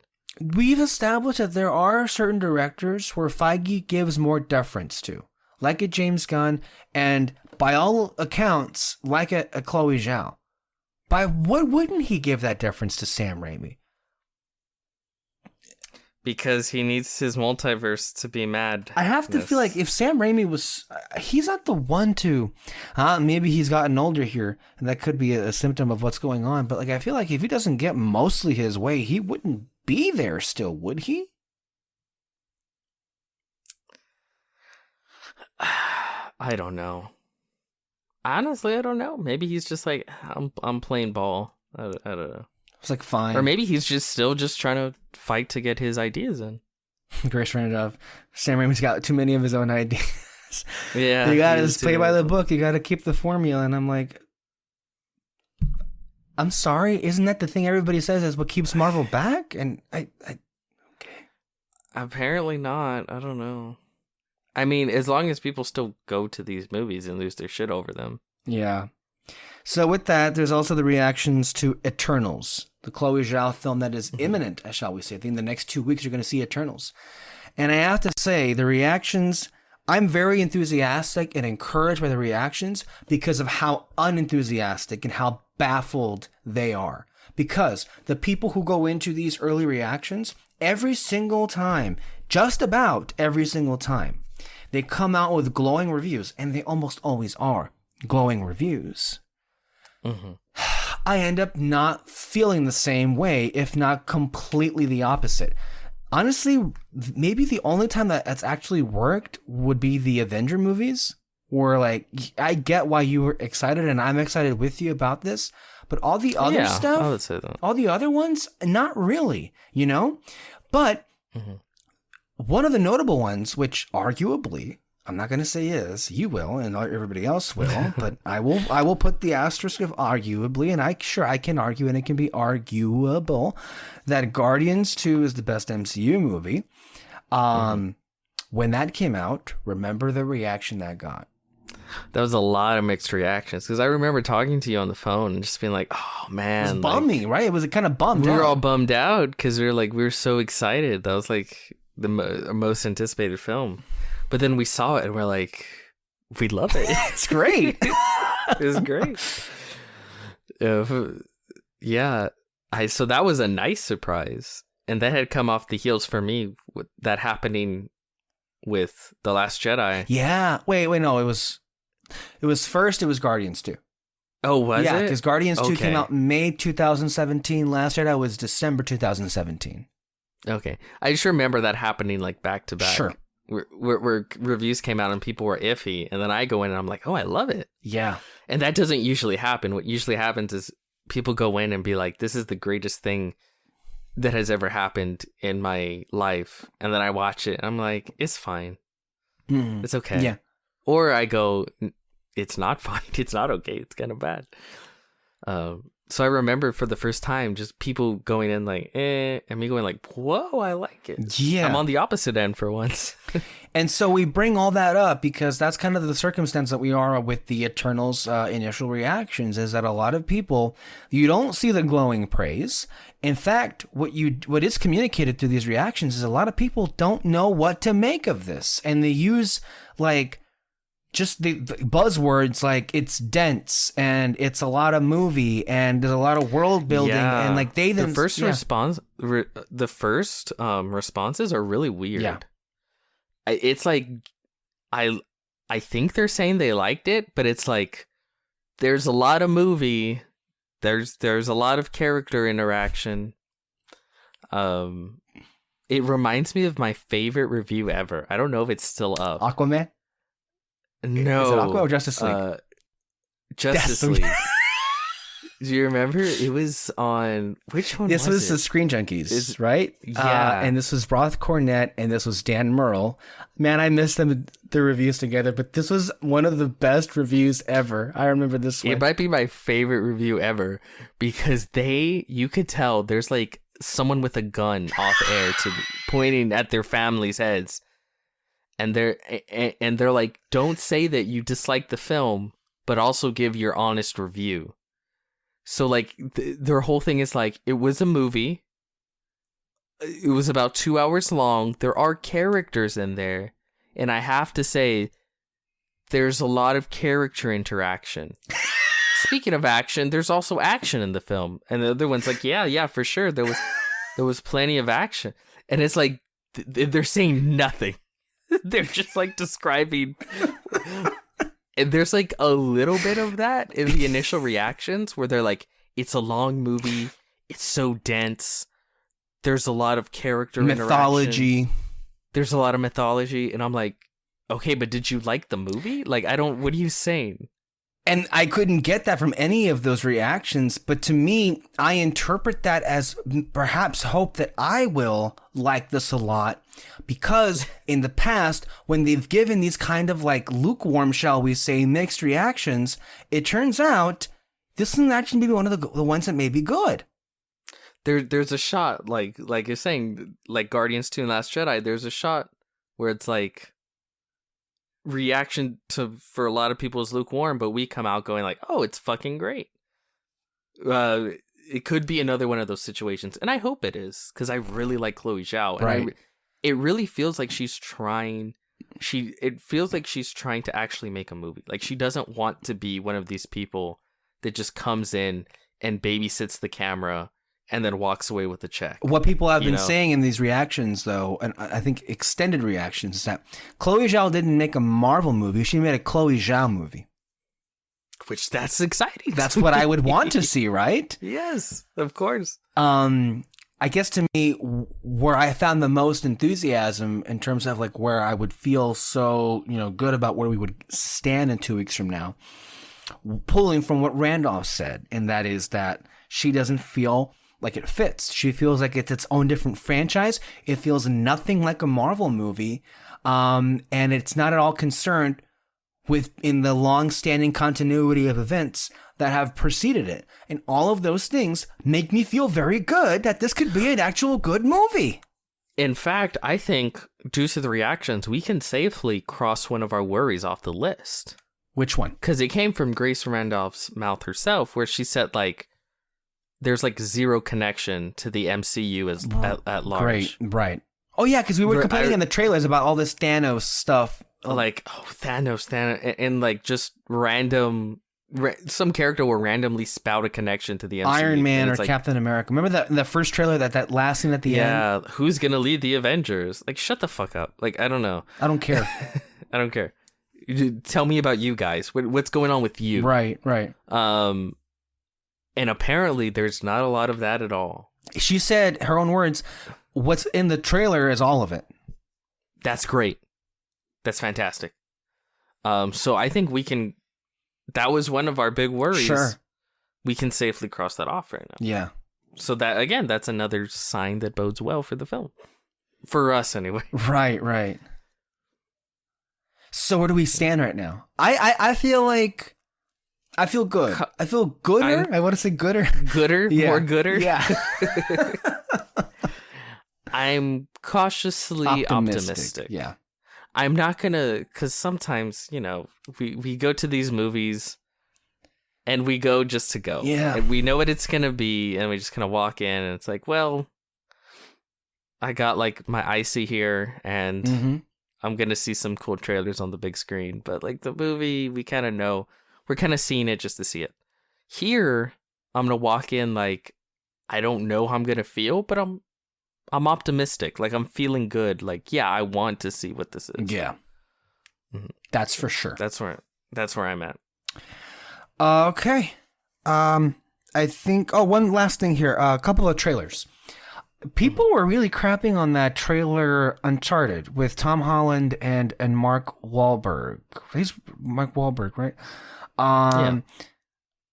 I guess because it didn't feel like the video game. Again, this is a video game movie, this is a Sony movie. So I feel like just because of those things in and of itself, it can't possibly be very good. Just on top of it. The trailer didn't seem terrible. It seemed like fine. There was I think there was one moment that actually made me laugh when Tom Holland's character didn't know what the Scottish guy was saying. Yeah, and he's like, what? Yeah. Like, what are you saying? That part, I giggled. That was funny. It feels like it's trying to go for National Treasure, Indiana action adventure kind of thing. Do you know what Uncharted is? It's a video game. That's all I know it is. Okay. Nathan Drake is the character he's playing. Nathan Drake, yes.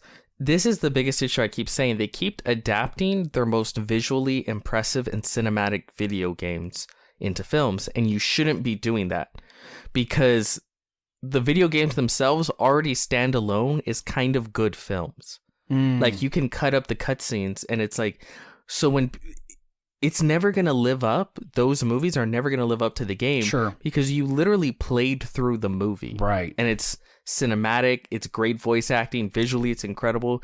Like, you're never going to get... So they need to stop doing that. That being said, Nathan Drake in the Uncharted series is basically modern day Indiana Jones. This is basically what it is. Nathan Drake plays Indiana Jones of the year 2020, or wherever it's set. So yeah, he's a treasure hunter, all that. He's the male version of Tomb Raider, I guess. I don't know. It feels like that, though. Yeah, it's basically that. The biggest issue I had with it, for one, it did look just kind of like a okay film. Right. Visually, action-wise, everything going wrong with it. It's fine. It's fine. I might watch it on TNT on a slow day, right? Like, I might catch it. But the biggest issue for me is Tom Holland. Yeah. He sucks in this movie. And the reason why he sucks is he's literally playing Peter Parker. I feel that I'm very happy in the last interview that he gave. He's planning on taking a break because he needs to take a break and he needs to start reevaluating. He needs to reinvent himself. He needs to, yes, but he needs to stop. Like, I think what happened is he exploded when he was cast as Spider-Man, and it feels like he took every role he was offered. and Sony in particular was offering him a lot. But he's gotten to a point now where literally every movie he's made is bad. And it's been received poorly. There was Chaos Walking earlier this year.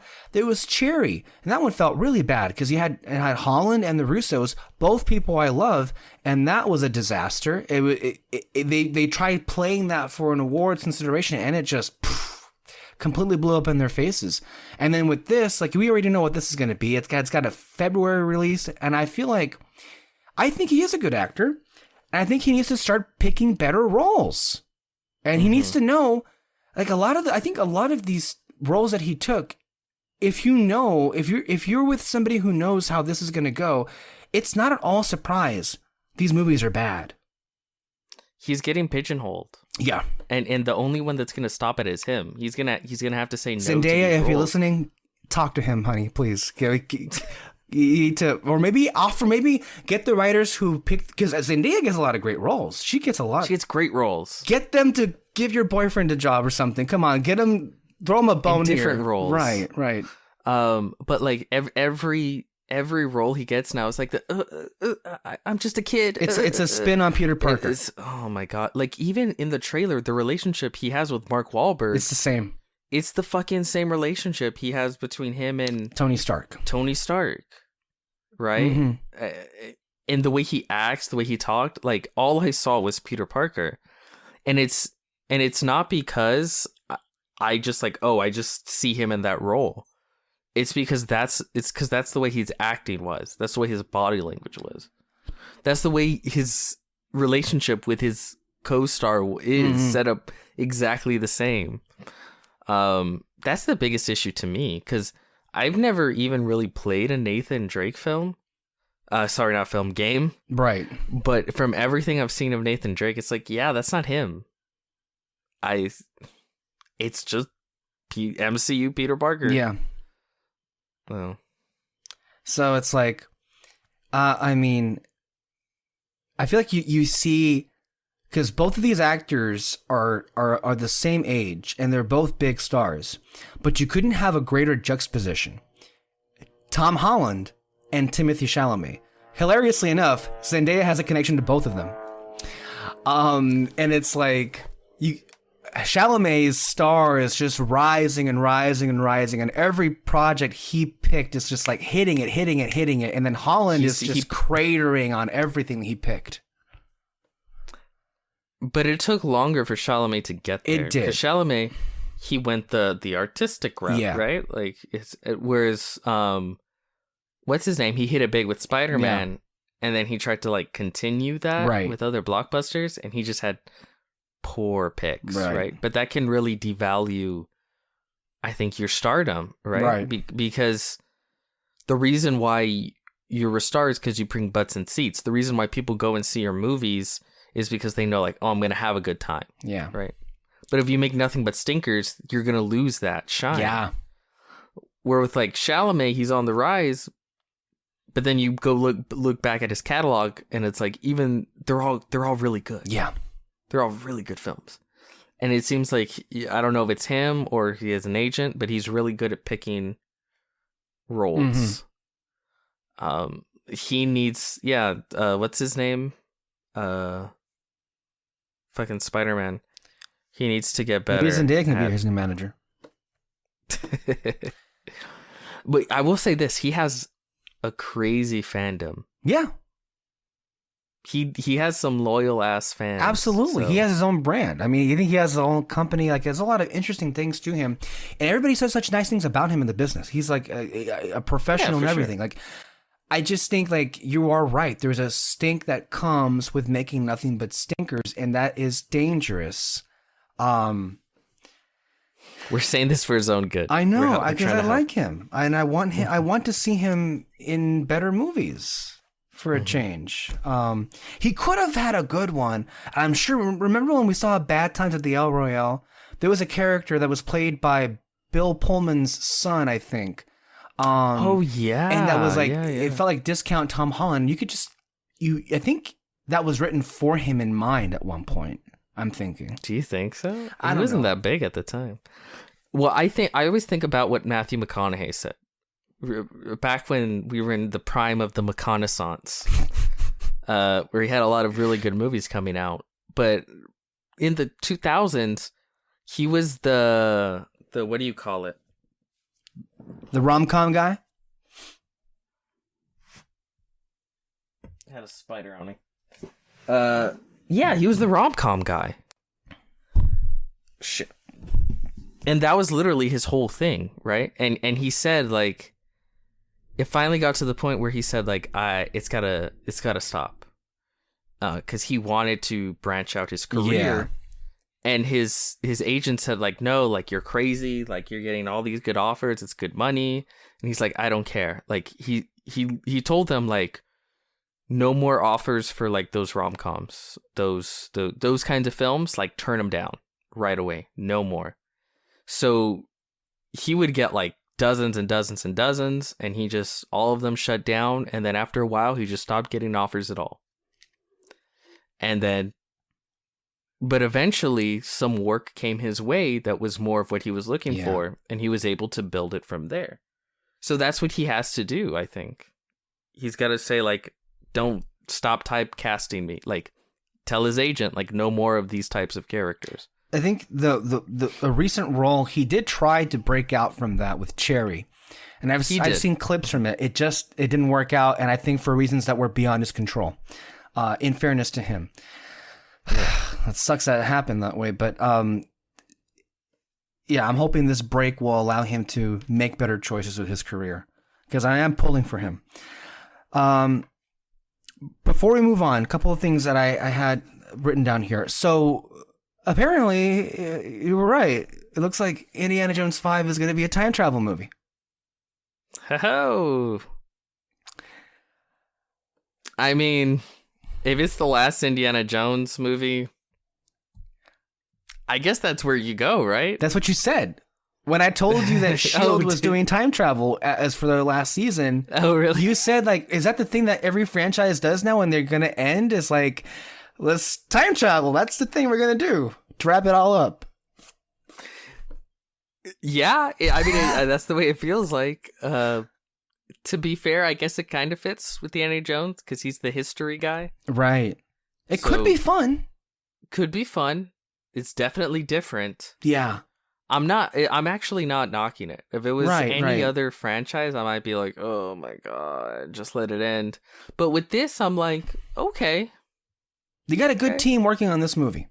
That's the other thing too. Yeah. You got Mangold in there to keep it all grounded. And I like his movies a lot. One other thing. You mentioned Batman before in that Batman trailer. One thing I had forgot to ask you last week. By the way, I saw it for the first time on the big screen when we were watching Dune. The trailer for that, oh my God. So good. But it's great. Where are you going to feel like with this Batman? Is it going to be the brutal murderer? Like because I know you had a big thing with it last time with Ben Affleck's Batman. Mm-hmm. That's why I'm kind of, I don't know. Because they're really pushing the whole, oh, he's brutal, he's this, he's that. And you're seeing it. You're in definitely the trailers. seeing it. They're definitely pushing it. But I'm hoping. But nothing that has touched the scene in Dawn of Justice where he throws missiles at a guy's car and then they're just turned to smithereens and then he just runs over it with the Batmobile. I remember the first time I saw that scene in the movie theater because I kept going like, that was kind of far, but you know, like, okay, technically they could still be alive. And right as I thought that, he brought out machine guns and fucking obliterated them into nothing and then smashed through them. And I'm like, okay. And that was at the point where I threw my hands up. Okay, this is what we're doing. No, Zach, I don't think that's death by proxy. When you take out a fucking machine gun and fire it in someone's face, they're fucking dead. But no, looking at the talent that's working on this Batman, my hope is, because especially because it's a young Batman, is they're sort of tapping into his rage and sort of that fieriness that would come in a young Batman, but it's sort of him learning to move past that. I feel like it's gonna. The no kill rule is so vital, and especially when you look at the inspirations taken for this one, and I do have a lot of trust in Matt Reeves that he understands Batman. That I don't think it'll be him just like, what up, bitches, pop, pop, pop, and like popping people and killing people. I think he's just gonna be angry and visceral, but I don't think he's gonna kill. And in fact, I think it's about his journey to kind of. I'd imagine that there's gonna be it's gonna be deeper than just I'm kicking people's ass and I'm badass. I feel like the story and the character arc is gonna be deeper than that. There's gonna be more to that. Okay. So that's where I'm at. All right, last thing here. I've got to hurry and move this along because, by the way, guys, I know it's already going to be a 2-hour podcast. This is going to be a 3-hour podcast. It's going to hit that. I'm sorry, but this is where we are. It's a lot of things. And we have to talk about S.H.I.E.L.D. I'm sorry. But I'm enjoying the discussion. I Love Lucy. I'm not sure we've ever discussed this before, but Aaron Sorkin is it's coming back with a new movie. Called Being the Ricardos. The trailer dropped, and it's about Lucille Ball and Desi Arnaz and their lives, basically, as they made this show. It's an incredible cast. You got Nicole Kidman, Javier Bardem, J.K. Simmons. You always got to have J.K. Simmons in there somewhere as Fred Mertz. That was great casting. You also got other favorites, like character actors like Tony Hale, and Clark Gregg is in this as well. I saw his name pop up in there also. Ooh, okay. That's fun. The trailer looked okay, but it looked exactly what I think the movie you think would look like for the most part. It definitely had the production value of it. I think you saw Sorkinism's dialogue through, because Nicole Kidman's Lucy narrates the whole thing, and it's like, yeah, you can tell Sorkin wrote this. I think Randolph said something actually pretty accurate. Even at his worst, Sorkin is always entertaining. So even if this isn't great, I can at least look forward to that. There's going to be great scenes of dialogue and characters going back and forth. And that's the reason why you go to his films. Right. I will say I don't buy Bardem as Ricky Ricardo. As Ricky Ricardo or Kidman as... Yeah, not yet. And they didn't show Kidman all that much. Like, she was like not like a close up of it, like from afar. Yeah, I still don't buy it. But that's fine. That's Hollywood. Yeah. I guess what matters is what matters most if it's a good movie. Yes. Yeah. Yes. I think though, I don't buy Kidman because Kidman doesn't look like Lucille Ball. Ultimately, is why I don't buy it. But I did like her voice though. I think it sounded close enough to what Lucille Ball would sound like. And this is coming out December. I believe it said it's going to come out in theaters, and then like a week or so later, it'll be out on Amazon Prime. Award season. If the reviews are good enough, would you go see this in the theater? Now, keeping in mind, of course, December is going to be so stacked with other movies as well. From Spider-Man to Guillermo del Toro, The King's Man, and others as well. If the reviews are good enough, would you see this in the theater? Yeah, maybe. I don't know how you feel about Lucy as the legacy. I love that. I love the show. Yeah. It's one of the best sitcoms ever. I would say not just one of the best sitcoms ever, but because to me anyway, it was the first big sensation, for the medium of television when it was crafted back in the early 1950s. I mean, the medium of television, and then, when the show hit in the mid 50s, I could still comfortably say that in 2021, there is no bigger face of television than I Love Lucy. Yeah, for sure. So it is the face of what television is. Yeah. So I hope it's a good movie. I want to like this movie a lot because it's a great cast. I love Sorkin. I'm hoping was the trailer Chicago 7? No, it was Molly's Game. That was his directorial debut? Was Molly's Game? Yeah, that was his directorial So this is his third movie. It was Molly. Yes. Okay. And I did see improvement from Molly's Game to Chicago 7. Trial of Chicago 7. Yeah. Okay. And I like Chicago 7. It was fun, Yeah, no. Very entertaining. Yeah. Like you said, if without Aaron Sorkin, I don't think I would have liked that film. But because Aaron Sorkin was there, you had all the dialogue, and it was very entertaining. Yeah. So I'm hoping we have all that to hang on to. So let's get to Dune. And the first thing we got to talk about Dune is where it is at the box office. We had been so concerned, I think really since it was announced. And I don't remember if Dune was announced all the way back when Blade Runner 2049 was debuting at the box office. But Blade Runner 2049 was Denis Villeneuve's, the director of Dune's, last movie back in 2017. We reviewed it on here. We love the film. I think it's a great film. It's a sci-fi masterpiece, if anything ever is. And it was received with a shrug of the shoulders by most people in the world, but mainly here in America. Nobody seemed to care much about it. Now, you could argue that has a lot to do with maybe Blade Runner as a franchise does not have the reverence that people or the studios thought that it did. Maybe it doesn't.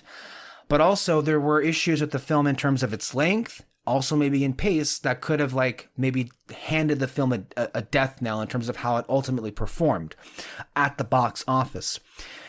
And so with all of that and knowing that Dune, there were some similarities with Dune, which is also this big sci-fi epic in scope. And there was, it being a Denis movie and, him doing how, he makes great films, and oftentimes the general audiences, they don't react all that wonderfully to great films that ask deep, big questions of them. And I don't mean to come off condescending, but I think that's just the fact of the matter with a lot of, and that thinking goes into the process of making movies at every studio. So it's not hyperbole what I'm saying. I think it's just true how this is. So we were very concerned for the longest, all the way up and still now even, to how good or not this movie does at the box office. Primarily because of, we want to see a continuation of this story, and we don't want this to be a one-off, and we don't want it to be a cataclysmic disaster by any means at all. And that was before a pandemic happened. That was before Corona came and killed over 700,000 people in America. And so, the conditions were just not great. And that was before WB made the call to debut this on HBO Max. And that was even before. And as a last-minute thing, WB decided to make, Dune available at the exact same time as the Thursday night previews started. So you could not have possibly painted a more portrait of doom and gloom when it came to Dune. And so, Peter, with all of that being said, and I think you agree 100% with what I just said, in the lead up to everything, where are we right now? All right, so Dune has officially opened at the time of this recording this weekend in America, I think the UK, China, the big markets. And to be clear, the date of this recording is Saturday, October 23rd. This probably won't be uploaded for at least a week later, just so we're clear. So I'm reading from Forbes, written by Scott Mendelson. It's saying legendary and Warner Bros. Dune earned a robust $17.5 million on Friday. So what that means... Combined with the $5 million from Thursday Night Preview, which is a good Thursday Night Preview sign. So it's saying that legs, even just for the weekend, are an open question since the film is available concurrently on HBO Max. So more of the go to see it in theaters demographic may have filled in Thursday night and Friday, but for now the mood is cautious optimism, which that's the mood of the night, right? Cautious optimism. Right, yeah. And he goes on to say is if it flatlines like Black Widow over the weekend, worst case, you're still looking at 36 to 38 million opening weekend. But if it's more conventional, you'll see something around 39 to 42 million opening weekend. And you remember that the budget for this film was 165 million, not including advertisement. You usually double it for advertisement. Right now, that's not incredible, right? It's not amazing box office. But it's not bad. It's definitely not a bomb. And what I also think is incredible about it too is because this month has already had 3 pretty large performers, right? In Halloween Kills, No Time to Die. Yeah, Halloween Kills. No Time to Die and Venom. Yes. Yes. So, and considering the way the movie going habits of people, where they're lucky if they go to one movie a month, the fact that you've had already 3 very good performers come out this month, and still Dune is doing pretty fairly well, good sign. I think a very, very good sign. Denis Villeneuve said that he will not know for sure, and they greenlight it. He'll know by December, I believe he said. Because by then, you'll have a pretty good idea of what the overall gross will be.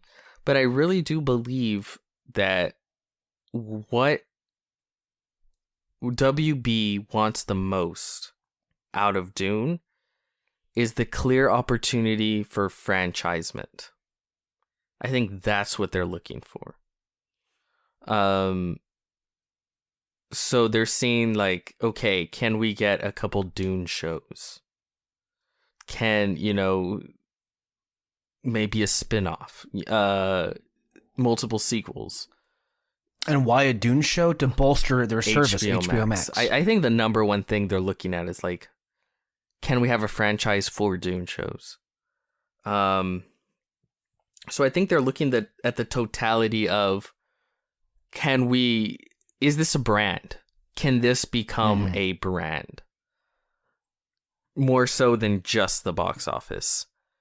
And that's going to be interesting. I actually think the answer is yes. I think the world is pretty vast. I think there's so many books and extra material that you could go into. I think a Bene Gesserit show about a prequel show about the sisterhood. You mean the Night Sisters? Basically, yeah. I think that can work because what you can basically have is Game of Thrones in space with these shows. You can have that. You can develop that. So yeah, I'm like the mood of the night is looking at these numbers.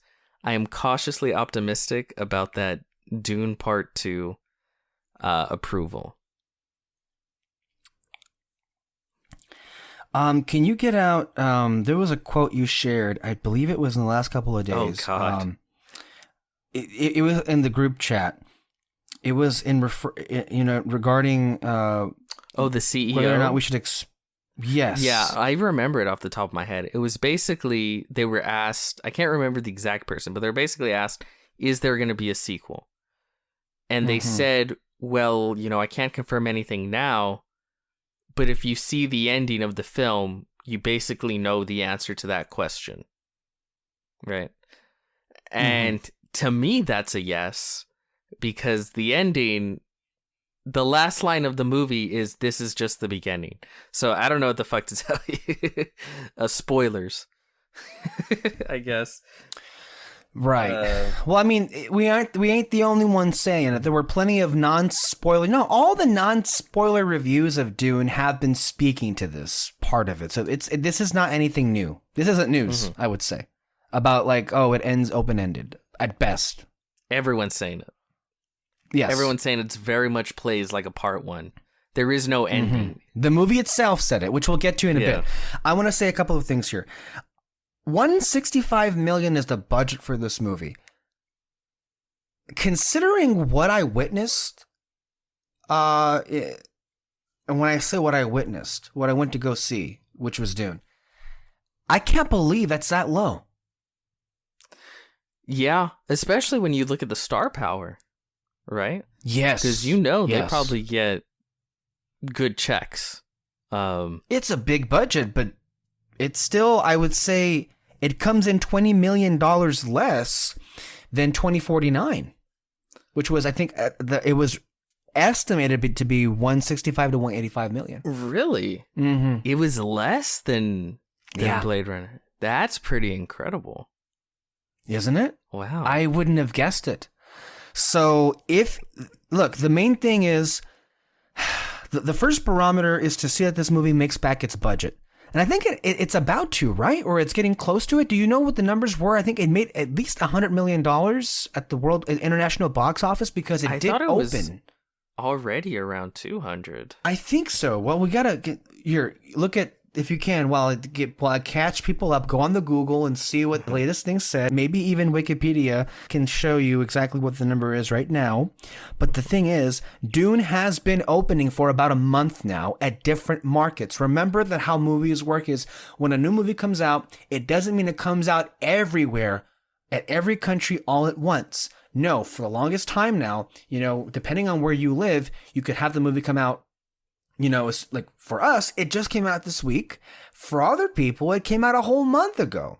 So, and the reason why studios do that is because they pick around to see what would be the best time to make the most amount of money, which is obviously the main, business with this business is to make money, And so it'd be helpful. I got it. You got it? Go ahead.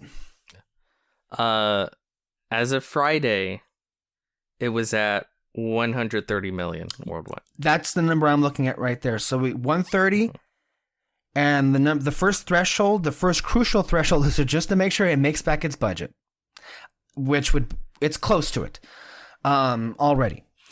Now, I do believe, if I'm not mistaken, it's opening in China this week too, right? Yes. Okay. So fingers crossed the Chinese delivers. This is I would think the Chinese would love this movie. I don't know, maybe. I think it's going to make like 25 million. And this week? They said. In China? This weekend. Okay. Yeah. I don't know if that's high or not. I don't know, like, it's hard to gauge the that. Chinese. Yeah. Like, I don't know what's considered good or not. Right, because we don't live there. Yeah. So I think it's safe to say it's, the first orbit it's reaching is to make back its budget, and it will do that. If it didn't, that would have been a disaster. Now, the next thing is to make a profit. Here's the thing. No movie this year, realistically, unless you're a low-rated, a low-budget horror film like Halloween Kills, that costs like, I don't know, 20 million or so to make, even less than that, most movies are not going to make their money back or make a profit because of the pandemic. So again, to reiterate that. So I guess to me, what was really a good way to measure how good or not it will do is to see the interest in opening weekend, where it would make theoretically its most amount of money in the first week. The fact that we're looking on the lower end of things, 36 million to 42 million, that's the range that we're at right now. That is very good news. That is very good news, because if this movie had opened back in, let's say, when Suicide Squad opened up, I was thinking it could be as low as 15. It was that bad. Things were that bad back then. Your modest expectation was 25. Yeah. So the fact that, again, we have low expectations, but we had good reason to expect nothing, really, ultimately. But the fact that we're starting with a 3 and maybe ending up at a 4 in front of it for the opening weekend, I think we can be encouraged about that. And I think all of the signs are pointing, at the very least, to a Dune Part 2. Yes. Which I'm very, very hopeful for. So, I mean, we got to look at the math here, and we're gonna keep tracking it. But I'm hoping big things for it. But I will say, transitioning to the movie discussion in and of itself, I think this movie is being received with exactly the kind of response that would warrant a sequel, and whose audience would desperately want a sequel. I think the consensus is in. And the consensus is, this movie delivers, this movie's great, and you gotta see this movie on the biggest screen you can possibly get. I think that message has been more than received, and I think we're seeing it pay off, and I think ultimately that engagement is gonna be the lifeline of this franchise. And I think a lot of new Dune fans have been made. Myself included, not to give away how I feel about it, but yeah, I would definitely put myself in that category. Like, I've seen a lot of people walk away, even if they don't love it, they're like, I do want to see how it ends. My though. interest is piqued. Yes, I will. I would see the sequel. And Danny has already said, like, I think they asked him. I just saw before we started in an interview. He's like, you know, if I do the sequel, it's going to be more cinematic, more grander, and basically implying a lot more action. Yeah. Like, I've already explained the world, so I can just do things. And again, that's definitely more that'll pull people in. Yeah. And I guarantee you, if they have a Dune 2, there are going to be trailers of certain people rioting certain somethings. And the audience is going to go like, yeah, I would like to see that. Yeah. Okay. Mm-hmm. So I'm cautiously optimistic. Yes, we're not in a bad space at the moment. Mm-hmm.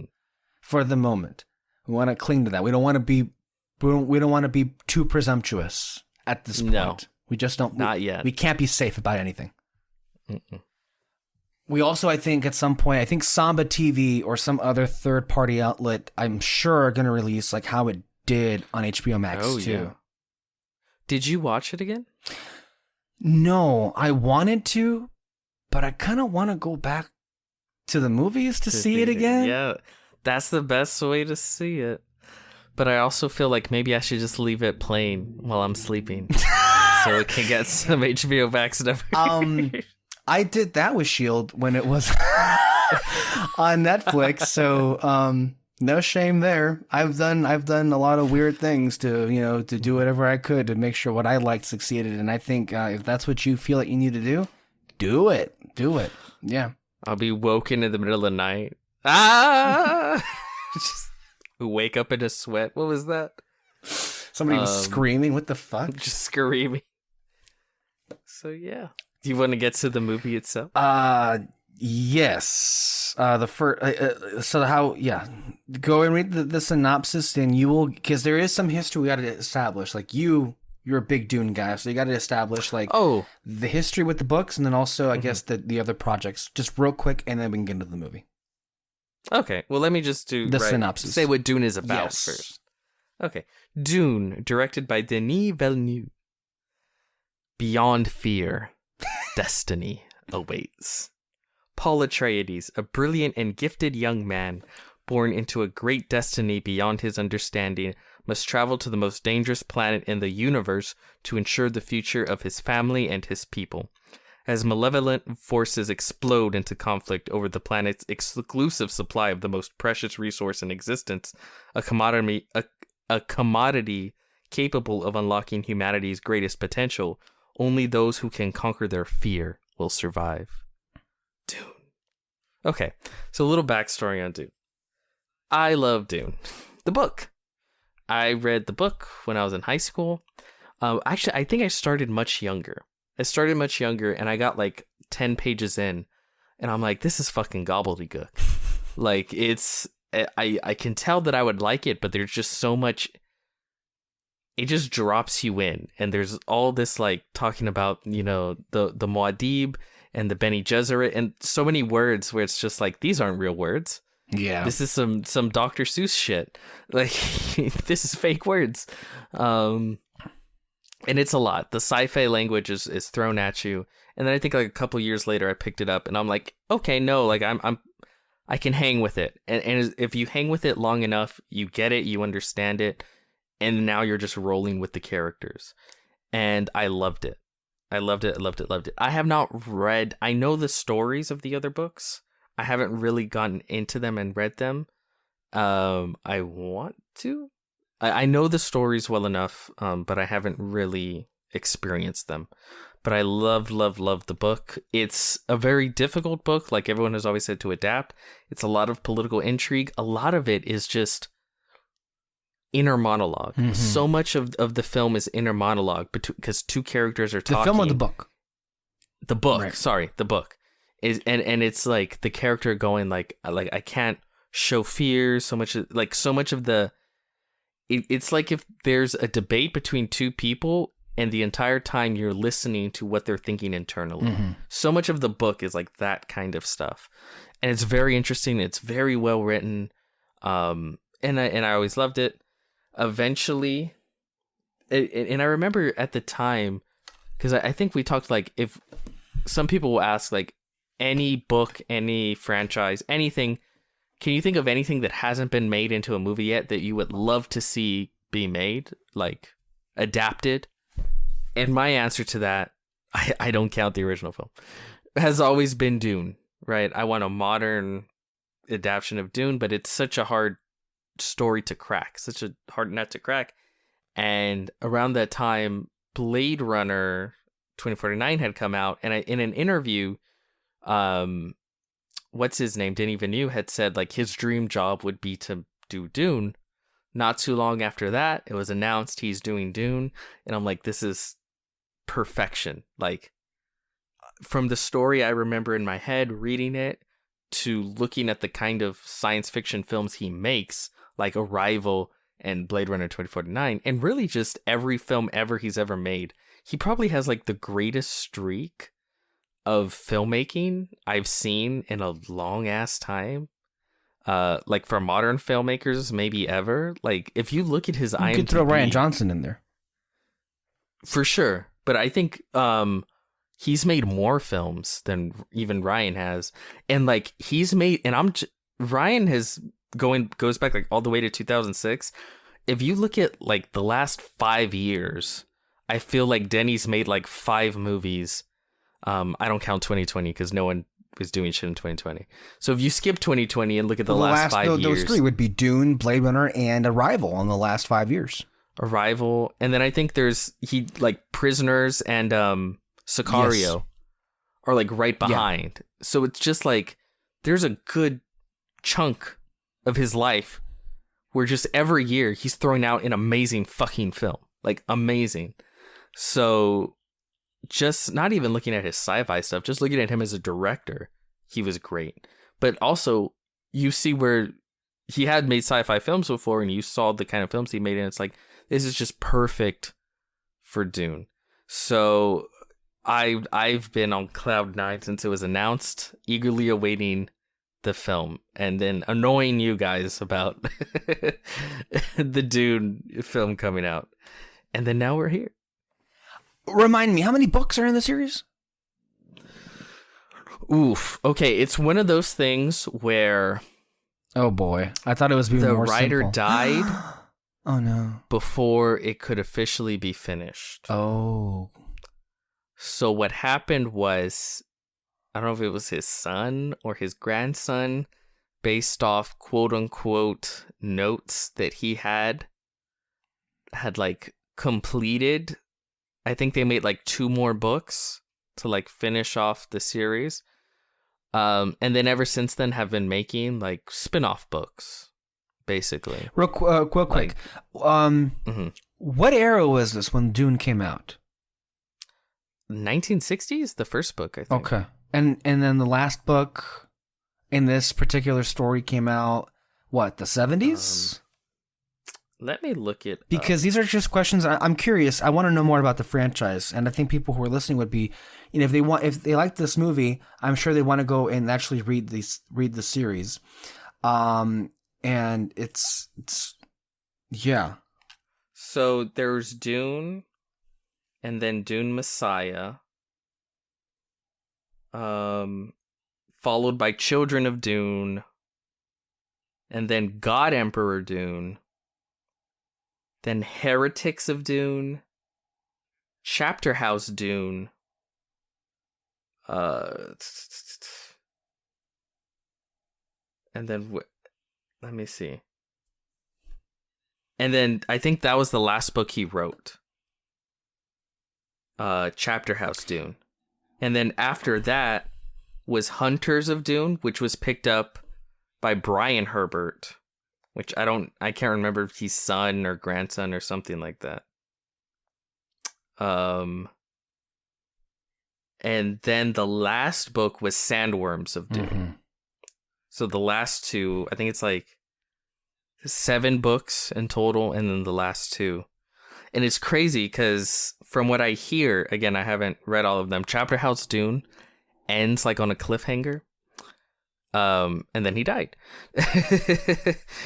So that happens sometimes. So which ones have you read? Just the first, but I know the stories to the other ones. How were the last two? How was the ending received? Remember how endings are not warmly received usually in franchises. How was the ending of the books received? Of the story? The last two books. Yeah, obviously divisive, because they weren't written by the guy, Frank Herbert. Yeah, and it was, I guess, slightly different writing style. Divisive, to say the least. Okay. But he's been writing all kinds of spin-off books ever since then. Okay. Yeah. And then there was a David Lynch movie, and then also a miniseries. 1984 was the David Lynch film, and David Lynch doesn't even want to talk about that film. He hates it. He hated his experience on it. There's a lot of really interesting stuff in that film. It's definitely worth watching. I'll say that. Very, very much worth watching. Because it's also a David Lynch film.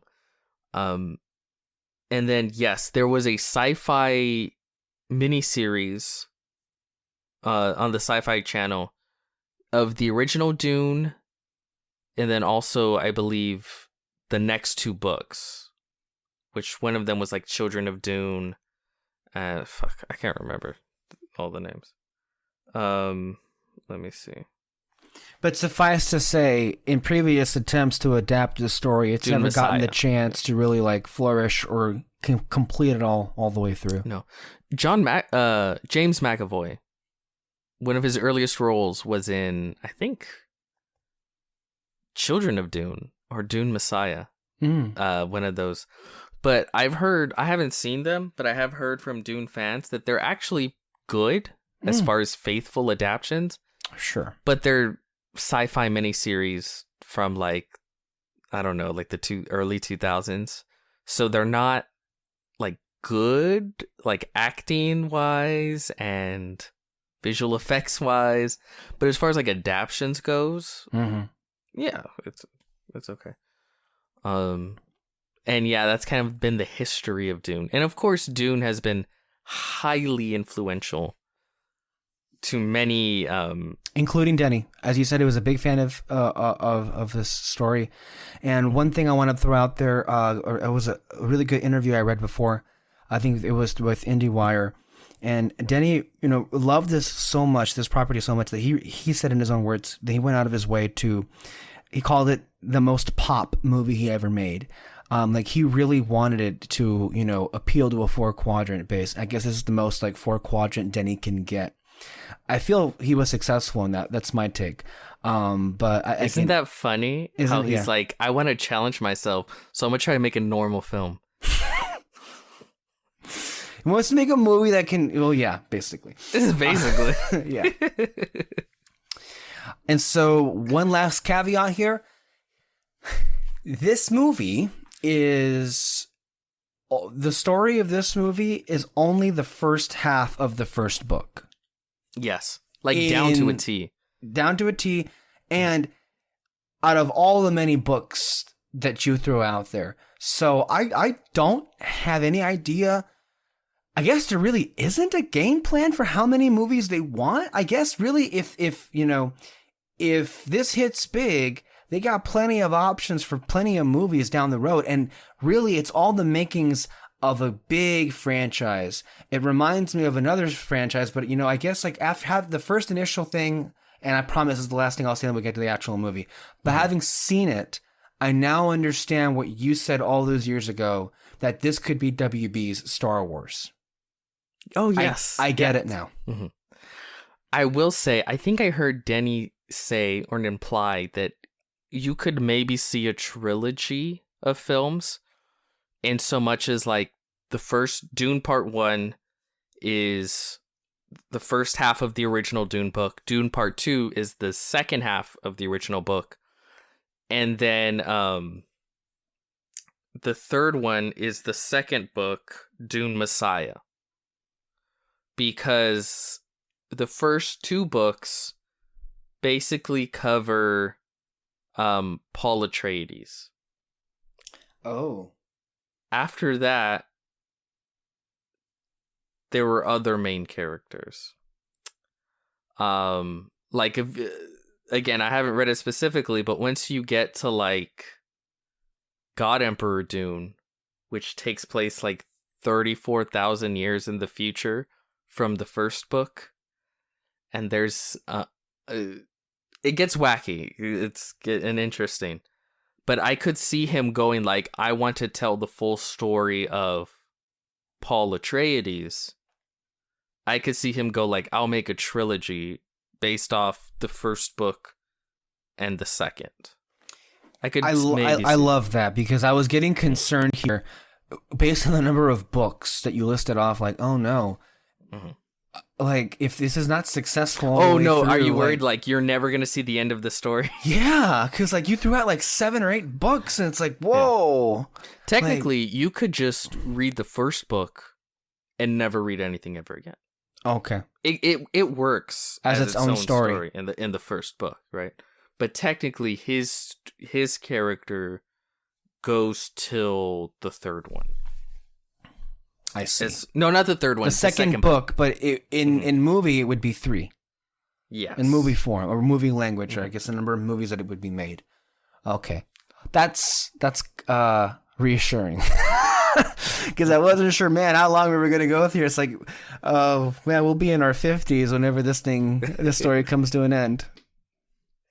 No. I mean, again, depending on success, they could keep going, but like it's different. It becomes different. Okay.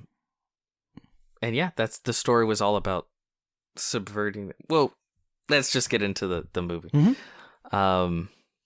I think due to my excitement, you know how I feel about the movie, but that's a Dune virgin, if you will. Oh boy, Mr. Alexis Soto. How'd you feel about the film? I could not be happier with what I ended up seeing. Just to get that out of the way with. This easy things to say and out of the way with. This is a great movie by a great filmmaker with a great cast and great characters and great writing, great scenery, great world building, great effects, great score. I'm running out of great things to say. Acting? I think I did say acting. I wish I would have said acting. But basically everything, for the most part, in this movie is great. And it makes for, I would say, an experience that really can't be... Very little things I've seen, I think, can rival this in terms of just the sheer scale of it. I was, again, I know people, Patrick Willems, put out a video recently about, like, what does it mean when people say a cinematic? It's whatever the hell they mean. I don't know. It's like, it means it means very different things. But I guess to me, what I would consider to be a peak cinematic experience is when you're watching a film in the movie theater, in that auditorium, and just like it's dark and you're watching the film. I think peak cinematic experience is fully immersive, and I'm not even sure if this is a word, but I'm going to use it. Transportative, transformation. That's a word. Okay, transformational even, and to the point where you break the barrier, and you've stopped sitting in a darkened room and watching a projector, and you've been transported to that world, to where that movie is. And so I was there at Arrakis. I wasn't in some movie theater in El Centro. I was, well, I guess you could say El Centro is Arrakis. I was gonna say it was probably easy for you to transport yourself. Probably. There. No, I get it. I see this. Yeah. So yeah, because I live here. So that to me is what a peak cinematic experience is. And like you've gone away from planet Earth and you're somewhere else entirely. And even in the best of movies can't quite get you there, Mm-hmm. This was so Dense. I'm kidding. It was so dense. This was so massive in terms of scale. And I think I can't say this. I know I can't say this about any other movie that I've seen at that particular movie theater. But it felt very much so that the biggest screen that's nearest to me that I watch all the other movies, in the last, however many years we've been doing this podcast, it largely felt insufficient. It wasn't big enough. It wasn't big enough to match the scale of this movie. In fact, and again, I've never really had the IMAX experience, but if there was one movie that would driving 2 hours away to go see an IMAX theater, it would be this movie. Because I don't think a regular movie screen can capture all of it. It was honestly kind of what a movie like this, that hopes, at the highest hopes of it could be. It made you feel all those things. I know a lot of people, maybe not a lot, but there have been some notable voices out there that I look to, for their take on movies, that have said they felt nothing with this movie. And I don't necessarily understand that, because I felt a lot of things. Not just with the visual prowess or the scale of this movie or this world, but with the characters themselves and the performances. There's this critique that Denis Villeneuve doesn't do heart. And I don't know what they mean by that. I guess it's not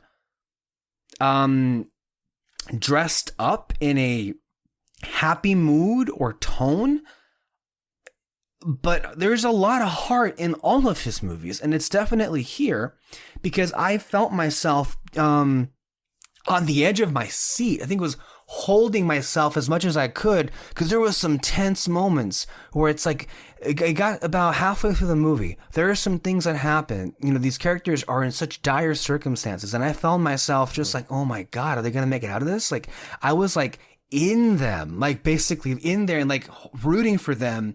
It was, words can't really justify just how all immersive the movie was. And how, and again, this is a film that throws a lot at you, a lot at you in terms of world building and mythology. But I think it's done in a way where I didn't feel all the way lost. I think it's done in a way where I kept up pretty quickly. And there was some pretty earlier conversations held by some key characters where you kind of got, okay, this is the ground or the, I guess the playing ground that we're in here. And we can see the different the machinations at play. Of course, the political intrigue always gets me. The filmmaking, the storytelling is all great. I guess, like, what's the way I can describe it? I feel like this is Game of Thrones meets Star Wars. That's honestly, it feels kind of cheap to say that, but that's literally what it is. Because you have the really like soft-spoken political intrigue that you, like you said, that you have with Game of Thrones, but you have this very sort of chosen one, evil emperor type shit going on, a la Star Wars. Which George Lucas is absolutely, and you can see several ways in which he took from this book when making Star Wars. So Dune came first. Dune came first, 1965. Yeah. Star Wars came 1977. So, to me, a lot of films have tried to brand themselves as like the next Star Wars or the next Lord of the Rings, This is the first film where I could say that comparison is 100% warranted. Yes. Because those films were just so transformative, to use your word. My word was transportative. Oh, transportative. Yeah. Okay. But it's the same thing. Transformative, transportative. Yeah. Yeah. It just made you feel like you were in this world. Like, you look at the original Star Wars films, and they're just special, right? in from the music to the actors to the way it puts you in this new world, and you just can't help but feel totally immersed and in love with it. The Sucks story. you in and holds you. Yeah. It's the same thing with what happened with Lord of the Rings, and it's just on a scale unheard of at that time, right? Like, the scale is really what it is. When we talk about Star Wars, they always talk about the scale. Like, oh my God, when I first saw the Death Star, and you saw this whole new world out there that just felt so realized. Same with Star Wars, same with Lord of the Rings. And I think this is the first film, and hopefully film series, since them that has made that proclamation against itself, being the next Star Wars, the next Lord of the Rings, that I feel is actually applicable. Suffice to say, I really fucking love the film. I think it's. I'm fantastic. not sure I ever said the words "I loved it." I thought that was pretty obvious, but no, I. You just said dense for 20 minutes. It's so dense. There's so much stuff going on. No, that's my review for Eternals. No, for this one, I loved it completely. There's one issue I have with it, but it's one of those things where I'll get over it at some point. I already have. But, Yeah. I wanted to get out of the way that I really love the film, and you should really go and watch it on the biggest screen you possibly can. Out of the way first, because I really want to talk spoilers. So, can we do spoilers? Well, did you have anything else to say besides you loved it and everything? To what all the stuff I said? I feel like I would just be repeating what you said, because I mean, yeah, like, the acting was great, the direction is great, everything about it is so unbelievably well done. Everything else that I'd want to say about it, I have to get detailed. Okay. All right then. But it's go see this movie then. Yes, it was my most anticipated film of the year, and it didn't disappoint. So that should tell you how much I really enjoyed it. Let's do spoilers then.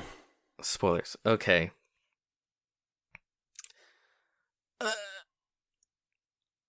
Not to contradict everything I just said, but as someone who read the book, I do have small issues.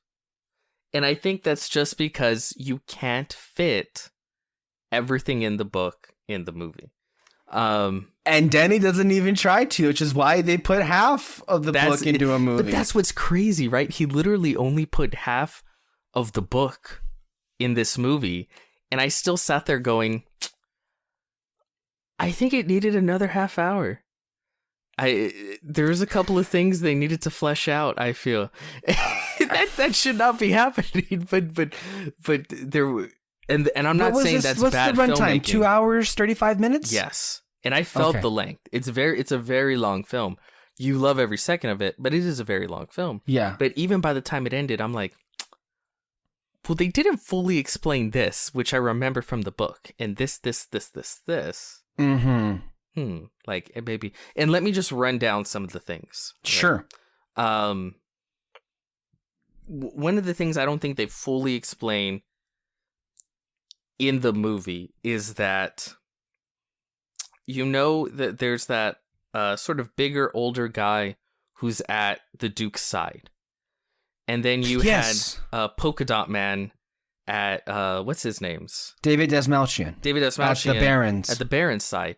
They are called mentats. And they are human computers. You actually see it in the film. There's a couple of times. At one point, the Duke asks him a question, and then his eyes roll back. Yes. And then he's calculating. Like, there's so many, and then his eyes roll back in, and then he's telling him. And the reason for that is, if you look in the future of Dune, there's no computers anywhere. It's said that at some point in the past, AI. It's basically the fucking Matrix. There was a war between AI, the machines, and human beings. The human beings ended up winning. But then a rule of human law became, you may not make a machine in the image of man. So, to get around machines, they created human computers called mentats. And they serve at the behest of the Emperor, the houses, rich people, and again, what gives them their abilities? The spice. The spice is a Deus Ex Machina for everything. There's questions about the spice I had too. Don't misunderstand. I did have plenty of questions about this universe. I mean, but I think for the most part, I did a good job of like getting you in this world. You see, I didn't put that together. I did think like, oh, okay, I guess this guy like is just kind of like a calculator in his mind or something. But that's pretty interesting. He is. He is. So are they machines or are they organic beings with machines inside them? They are organic beings. Because again, you are not allowed to make... Because if they were machines, then there would be AI, and that's a no-no. There's no... That kind of technology is not allowed in this world. That's why even you look at like the Thopters, the helicopters, they're... When they use them, it's kind of like break a niner. Like it's still old fashioned, sort of, what do you call it? It's not the super advanced like they fly by themselves or any of that, right? Like because that would require what is that computer. If they don't have any computers, what was that database that Paul consistently accessed? You know, when he was in his room and he was looking up history. That is called a what was it called? I remember because it's like a stupid sci-fi name, like a book movie. They called it something like that, and it's literally just a book that will project information and like read it. That guy, because I remember that from the book too. Basically, yeah. I guess it's not a computer technically, or at least not advanced intelligence. But yeah. But beyond that, no computers. Interesting. And I had seen it again here with my dad, and he had one of these questions. And I don't know if you have the questions. Why don't they have guns? Did you ever think that? They had weapons, though. They had lasers, didn't they? But they don't have guns.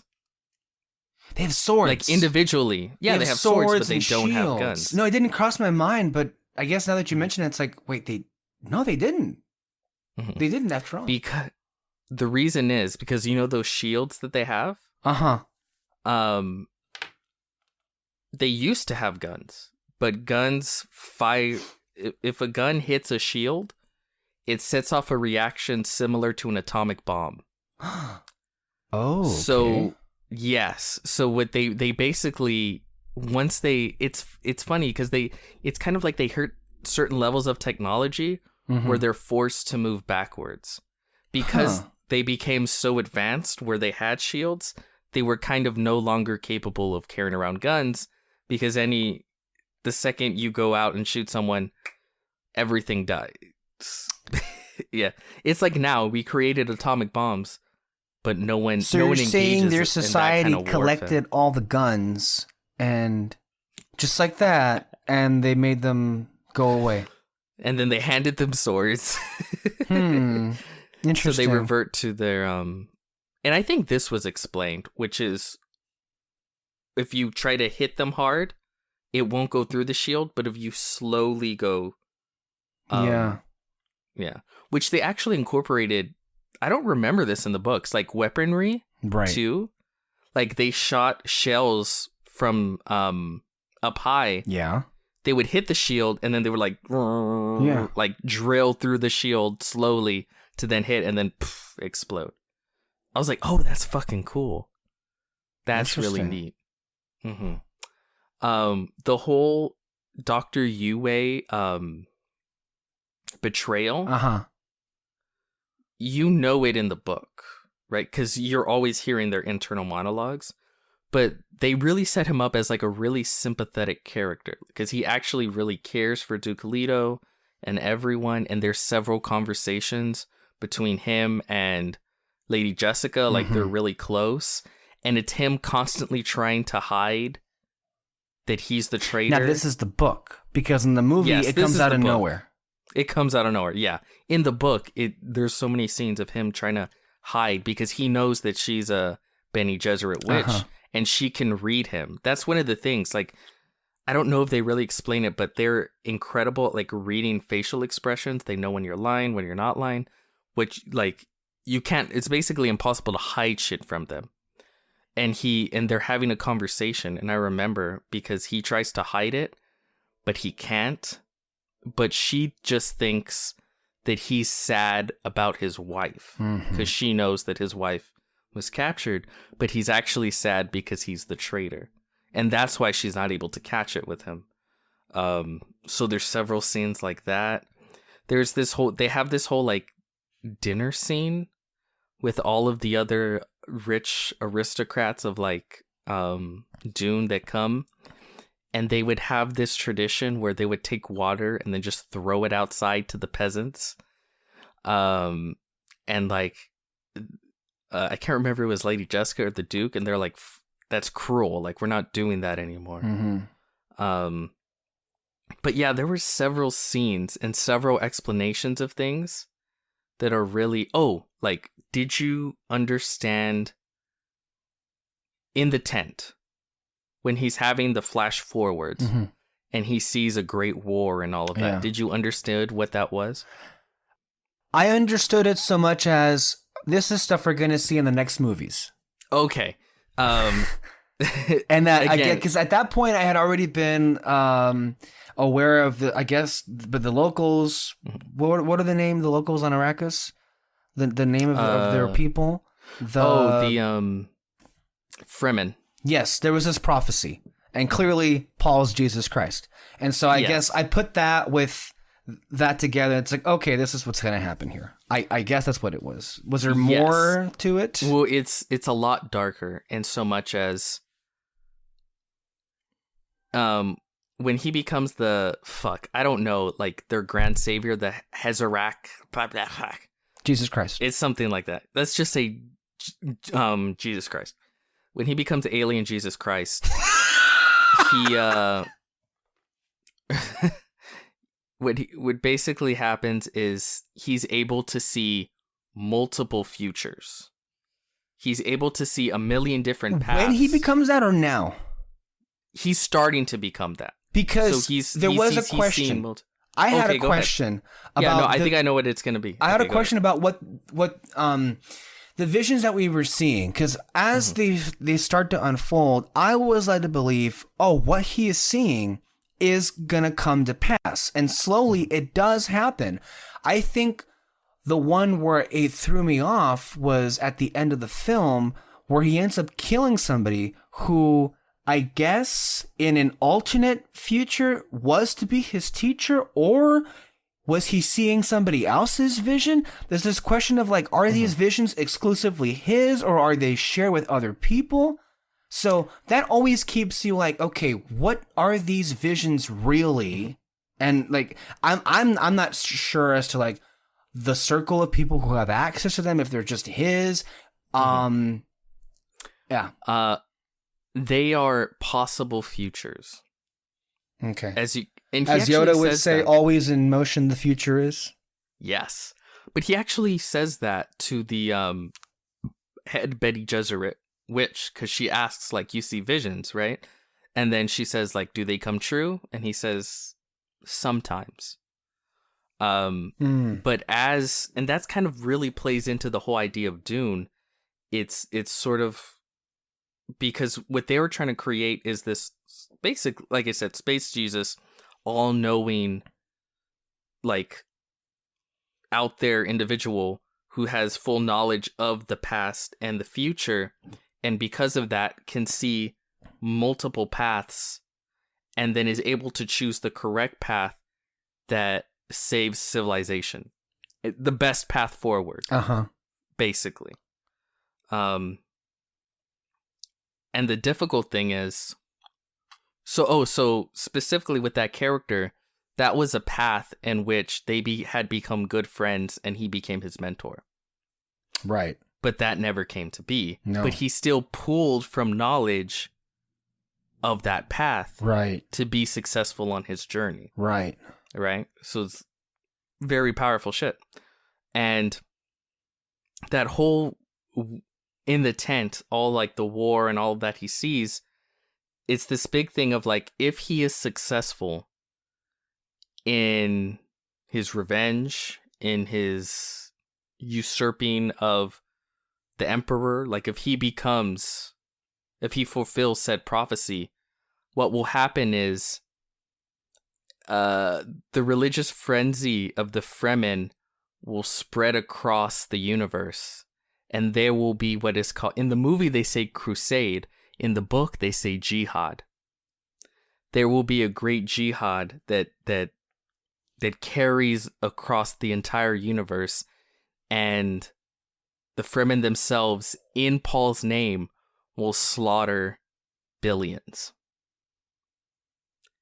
Oh. Yes. And that's why he like freaks out. Because if he succeeds, there will be no way of him stopping that. But if he doesn't succeed, what future is there for him? Exactly. That's why this isn't... Because a lot of people kept saying like, oh, this is a white savior book. The book has three main themes. It's colonialism, environmentalism, and straight from Frank Herbert's mouth, not to trust charismatic leaders. It's fake news. Yeah. But that's what's so interesting about Dune. It's very simple. It has the very hero's journey thing going on with it, but it's more complex. Yeah, underneath the surface. Because I did pick up at the toward the end of those visions, there was a dark implication there. He definitely had a darker move to him. I wasn't sure all what that meant, really. I'm not sure if I was meant to really understand what that could possibly mean. I think it'll become a lot more clearer, right, as we go along. In this, as you go. Sure, yes. But it's like here, I'm yeah.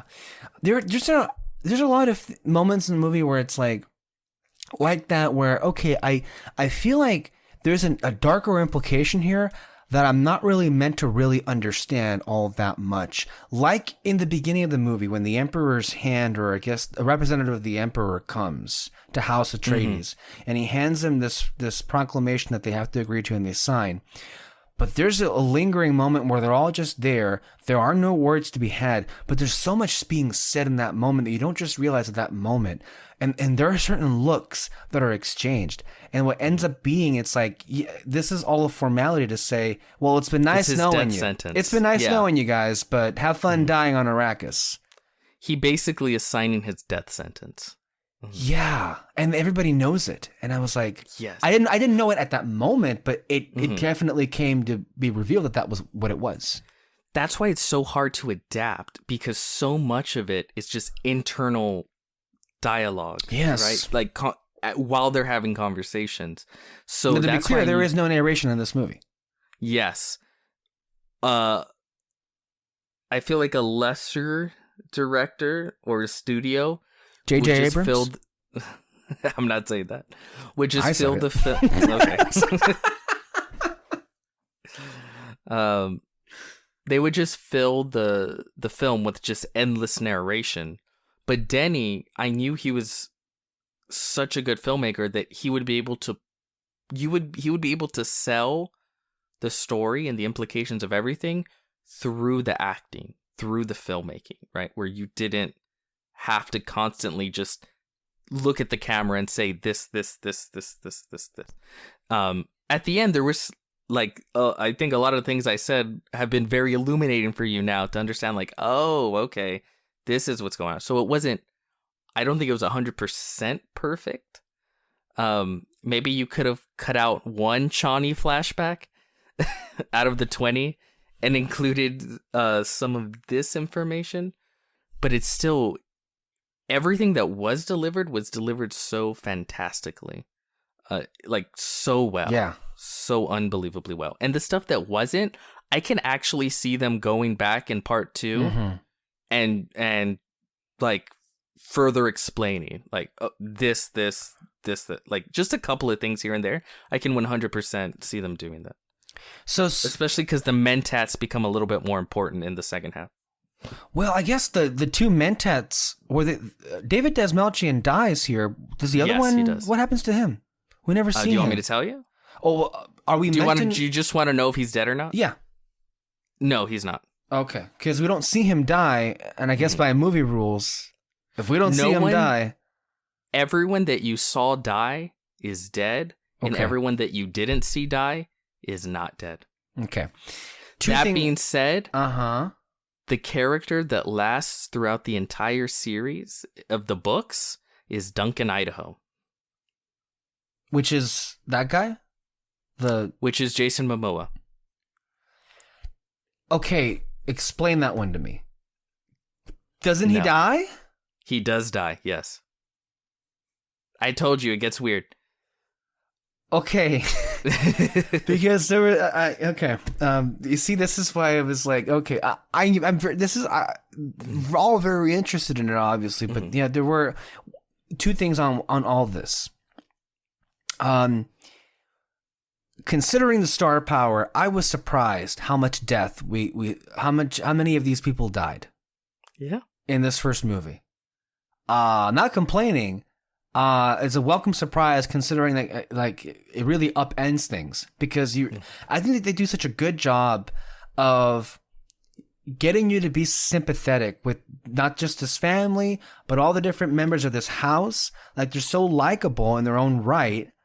And then the tragedy that befalls upon them, I was like, man, this is just so fucking sad. It really was. Like, I don't know if he could have done a better job with really, like, in a film to get you connected with them, you know, and like them to the point where you feel really at your wit's end when destruction, or I guess hell in this case, really just falls down upon them. When the red wedding happens. I don't know if it was made clear that him and Jessica weren't actually married. It was made clear. It was made clear. Well, it was made clear 2 times, as a matter of. They make reference to it. I feel like the first time she's his concubine. Well, the first time they addressed that, and I also had a question about that. Thank you for bringing that up. The first time it was brought up, really, Oscar Isaac. What's his name? The character's name? Duncan Idaho? No, Oscar Isaac. Paul's father. Duke Leto. Duke Leto. One of the last scenes he has with her was, I regret not marrying you. And then when the Duke is captured by the Baron, and the Baron refers to her as his concubine. So automatically the question is, okay, at that point we've established she's a witch and she's with this long line of witches. Why didn't he marry her? He didn't marry her for strictly political reasons. To keep himself open to a possible alliance by marriage to the other houses. Oh, that shit's still going on here. Okay. Yes. In fact... That's very Game of Thrones. Yes. In fact, again, it's hinted at, but it's not made 100% clear. The reason why they wanted... an alliance? Jessica to bear a daughter is so that they could marry that daughter off to a Harkonnen. Now, House Atreides or the Bene Gesserit wanted that? The Bene Gesserit wanted Jessica to have a daughter. Remember, they were all pissed. They were. You had a son, like you were supposed to have a daughter, and the reason they wanted her to have a daughter was so that they could marry. They have their own agenda off on the side. Yeah. Oh, yeah. They're doing their own moving things around on the chessboard, right? But they wanted, like Game of Thrones. Very, yeah. I mean, it really is. They wanted the Atreides daughter to marry a Harkonnen to sort of bridge those two houses and get one step closer to creating this is the one word I can't fucking say, the Hazarat space Jesus, basically. And that's why she's all pissed. She's like, we were trying to save the two houses. Now they'll both probably die. Because she had a son, because now they're gonna, what happened in the movie. Now, is there Endgame a revolution? Whose? The Bene Gesserit. No. Or is their Endgame just to save the houses? Their Endgame is to save everything. Okay. It's to create that space Jesus who is so powerful to be able to put them, later on it's called the Golden Path. Okay. In later books, to be put on a path to avoid just the best possible path for humankind. Okay. And to avoid destruction, basically. All right. That's they're trying to create that super being that's able to see everything because of that. Yeah. And that's why they move things around. Okay. That's kind of their goals. Whew, that's a lot of information. It's like, God damn, how do you make this a movie?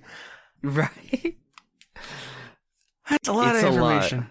I mean, it's all very interesting to me. And I'm excited just talking about all of it. But it's like, man, that's a lot to communicate. And some of it wasn't really. They also cut out a lot of scenes with the Baron. Because they make the Baron out to be quite the schemer in the book. Right. Like very, very... And there's a lot of scenes of him talking to his Mentat, and his Mentat's kind of snarky with him. Mm-hmm. And basically, like, you can't live without me, like, fuck off. But then also, like, trying to show his nephew, like, one day this could be yours. His nephew, which is played by Dave Bautista. Though, bitch. Yes. Here, they kind of cut it down a lot, but the scenes where he was there are so fucking good. Yes. Like, to me, the scene that was absolutely perfect was when he's won, and he has the Duke Leto death scene, basically. Mm-hmm. That whole scene at the table, he's like eating, and he's there naked out, and I love, and again, this is Denny being a fucking filmmaker, the constant bull imagery. Yeah. To sort of imply the what do you call it? The fragility of their house and the kind of the failure of House Atreides, and sort of to call back to the story to his father, because his father died from bullfighting. He was dumb, he fucked up, and that cost him everything. And that's kind of weighs over House Atreides a bit, mm-hmm. and you see that in the imagery everywhere.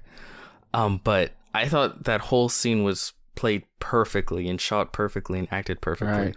When he bites it and shoots the poison, and it like pulls out as all of them are dying, and they close the doors. I don't know. I thought it was so good. I mean, also, Denny, you got to give the people what they want. I mean, Oscar Isaac's body just laid out there like that. The man's died. Sure, he's dying, but that doesn't mean we can't have some eye candy too. And I'm sure Alexis appreciated that sequence. Oh God, no wonder she loved the film. Yeah. There's for lack of a better word, there's a lot of daddy energy. In this film. Yeah. No, and yeah, we'll leave it at that. That was a great scene. Trying to retrace my steps here is like where we were and everything. I guess as we're covering the characters, I'll just say, this will all just be stream of consciousness. Mr. Dazmalchian, we saw him earlier this year get a great role. He's been a long-standing character actor. He had a great big role in the Suicide Squad, so I was very happy to see him break out in that. I'm glad he's getting more and more work. Yeah, he's one of those guys. There's so many actors here where it's like, these are the exact kind of actors where every time they pop up, I'm like, fuck yeah, I love seeing you in things. Like, just to name off a few, like anytime Rebecca Ferguson pops up, it's always like, I love it, right? And even to smaller actors that usually get more supporting roles, like Stephen McKinley, who plays the mentat for the House Atreides, Duke Leto. Yeah, House Atreides. I love him in everything. Yes. He's one of those guys where every time he pops up, it's like, I'm glad to see you. Yeah. I'm glad to see you. So yeah, from the big to the small, it's just filled with the exact kind of actors where it's like, yes, I always loved Charlotte Rampling as the Bene Gesserit, the head of the Bene Gesserit. Yeah. I didn't know it was her. She came in and did an awesome job. Oh, yeah, she was great. What was I going to say? Yeah, since we're on the topic of cast here, it's perfect. This is a perfect cast. I mean, like, Stellan Skarsgård. Kyle said to me the best way you could describe this, he said Stellan Skarsgård was disgusting. And I said he was beautifully disgusting. He was exactly the gluttonous, grotesque character. Yeah, but he was fucking great, honestly. Fucking Stellan Skarsgård. Didn't see much of him, but Dave Bautista, yeah, he's brought in, and you see why he was brought in to do what he's doing here. Yeah. But all of it, look, Oscar Isaac, Momoa. There was two disappointing things with Momoa. How do you have him say "my boy" and not "my man"? That's, you know what? I gave him a pass, okay, because he still said, because he's a boy. So he said, "my boy." Okay. So it's like he's still continuing, "my man, boy." It's the same thing, but a little younger. The streak is still going. I'll put it that way. And then, well, you say, are we going to see more Momoa in this franchise? If they go past the first book, yes. Okay. How is it that we saw a person basically ride surfing a sandworm and it's not Momoa? It is. So he could just be like, "my bad." Hell yeah. I mean, these things just write themselves. I mean, right? Yeah. Oh, this would be so perfect. But no, Josh Brolin, that's not gonna did happen. he end up dying? Everyone you saw die is dead, and everyone you didn't see die is not dead. Okay. 100%. Gotcha. We'll get to Zendaya. Well, Zendaya's barely in the movie, and that was a surprise to me. Like, she was constantly through flashbacks, but she does not come in until basically the last sequence of this film, which... She shot a perfume ad. Basically. But the little we got of her, the more it's like, I can see why she was cast in this. Like, she's got it, man.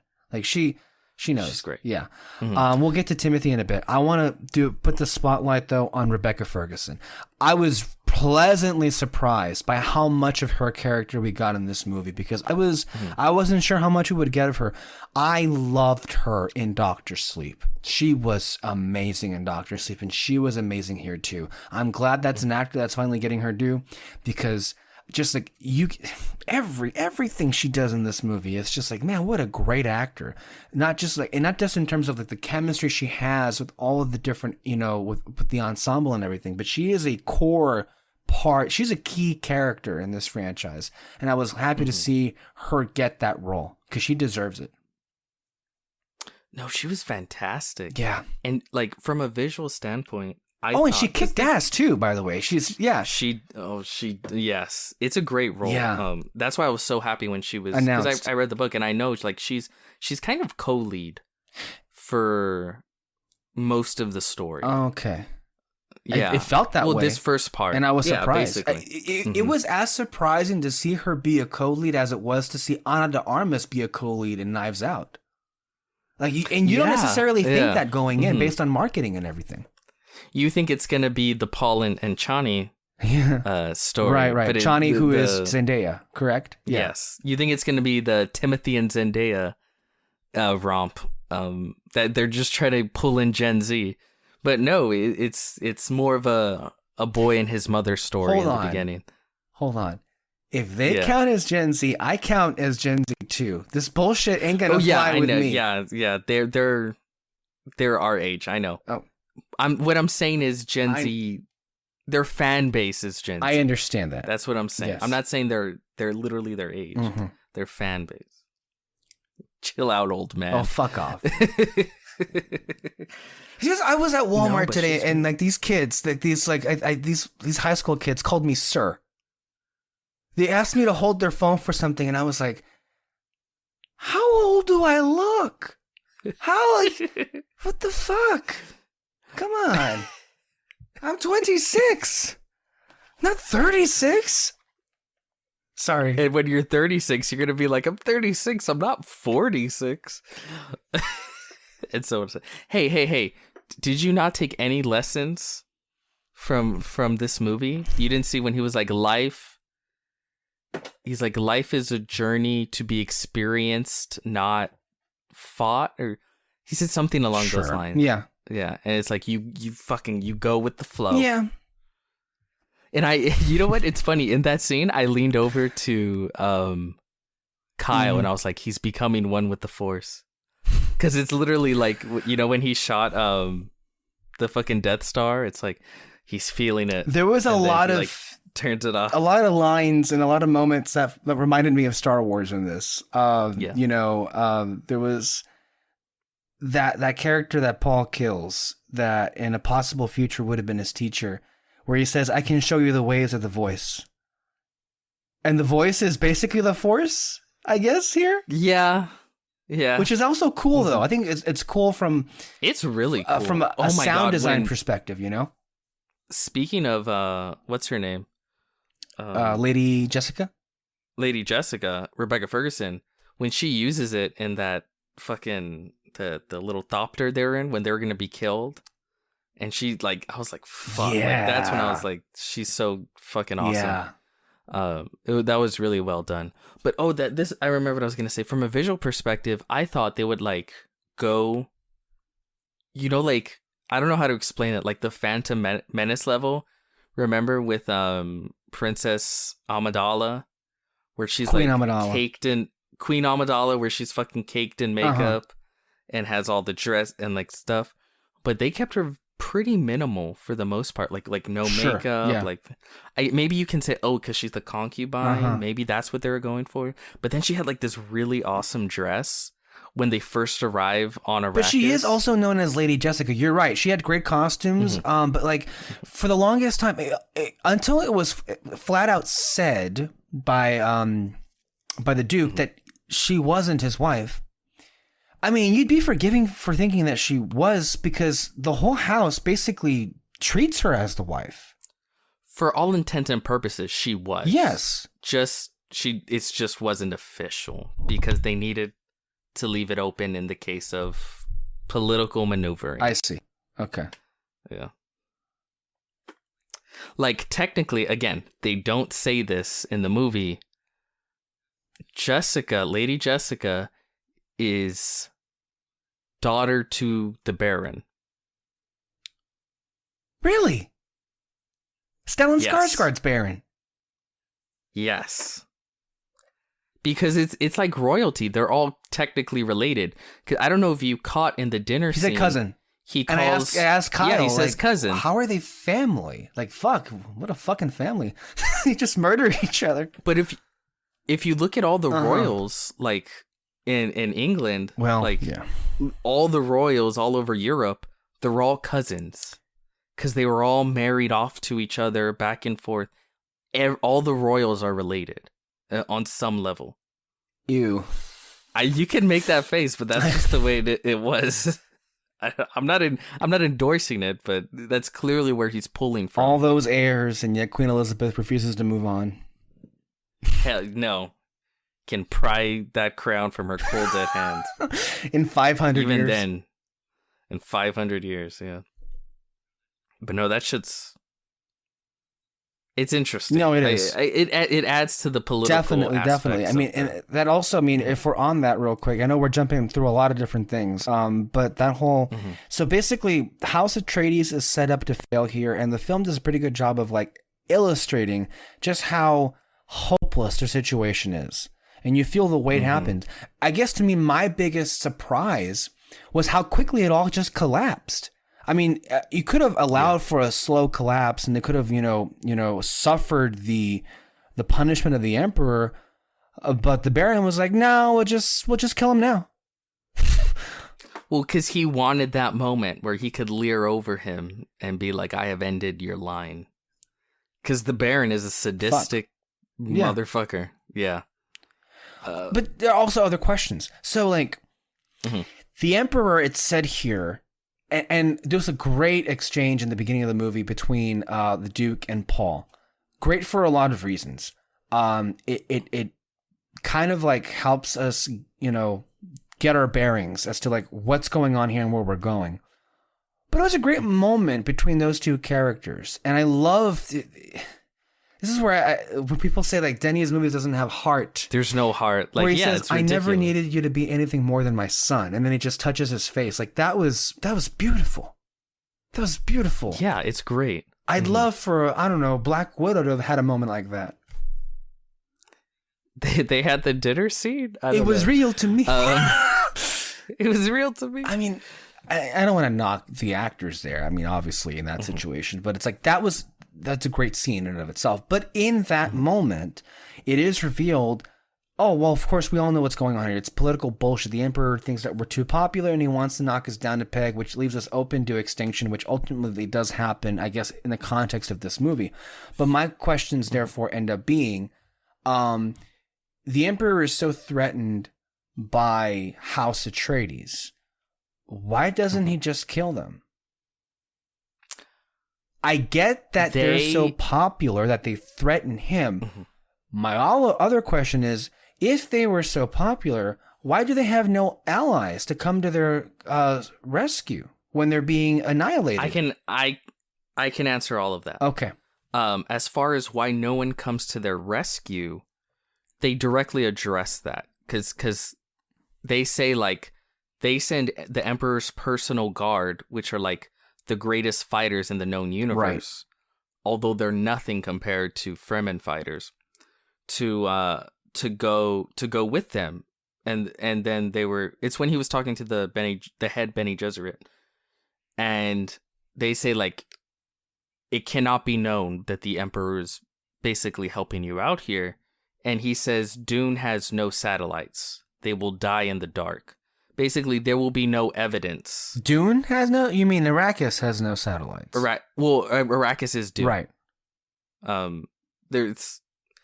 Arrakis is the official name. Dune is like the colloquial. Oh, okay. Yeah, that's why it's called Dune. Oh, now I know. I thought, were you waiting for the character Dune to show up? I was waiting for what the name came out of, but okay, here we are. Yeah, no, it's the name of the planet. That's why in that... When he says, my planet, my Arrakis, my Dune. Right. It's like the same thing. So yeah, there's no satellites. And they also say that later because they say, I think the moons are like magnetic. So that's why a simple compass doesn't work. They need like a machine sort of compass refined in order to work. Because remember when, what's his name gave him one? Duncan, Idaho. Right. Yes, and so they set that up, and that's why there's no satellites. So there's no... Basically, they're able to go in, execute it, and then there's no evidence of it. Right. No evidence that the Emperor's guard was there. Helped. Yes, that the Emperor helped. Everyone else will think like, well, they've been squabbling for years, these two houses. It's the Harkonnens just won, right. And they don't really get involved with that because of that. But if it was known that the Emperor was involved in this, there would be all-out war. Yes, that would cause chaos. That's why the Emperor... It would be civil war without end, as another emperor would say. Yes. That's why the Emperor doesn't just straight up wipe out Paul Atreides. Does the Emperor ever come into play in the story? Do we ever get to see that character? You do get to see him. Can we get... that would be too on the nose if we could get Ian McDermott. Ian McDermott. But I mean, it's the same thing, I feel. I feel like he would just look like Chancellor Palpatine. Basically. That would be funny. I'd do it if I was in charge, but I have no shame. No, that's why I was like, let's do it. No. They'd probably get, oh no, but he's dead.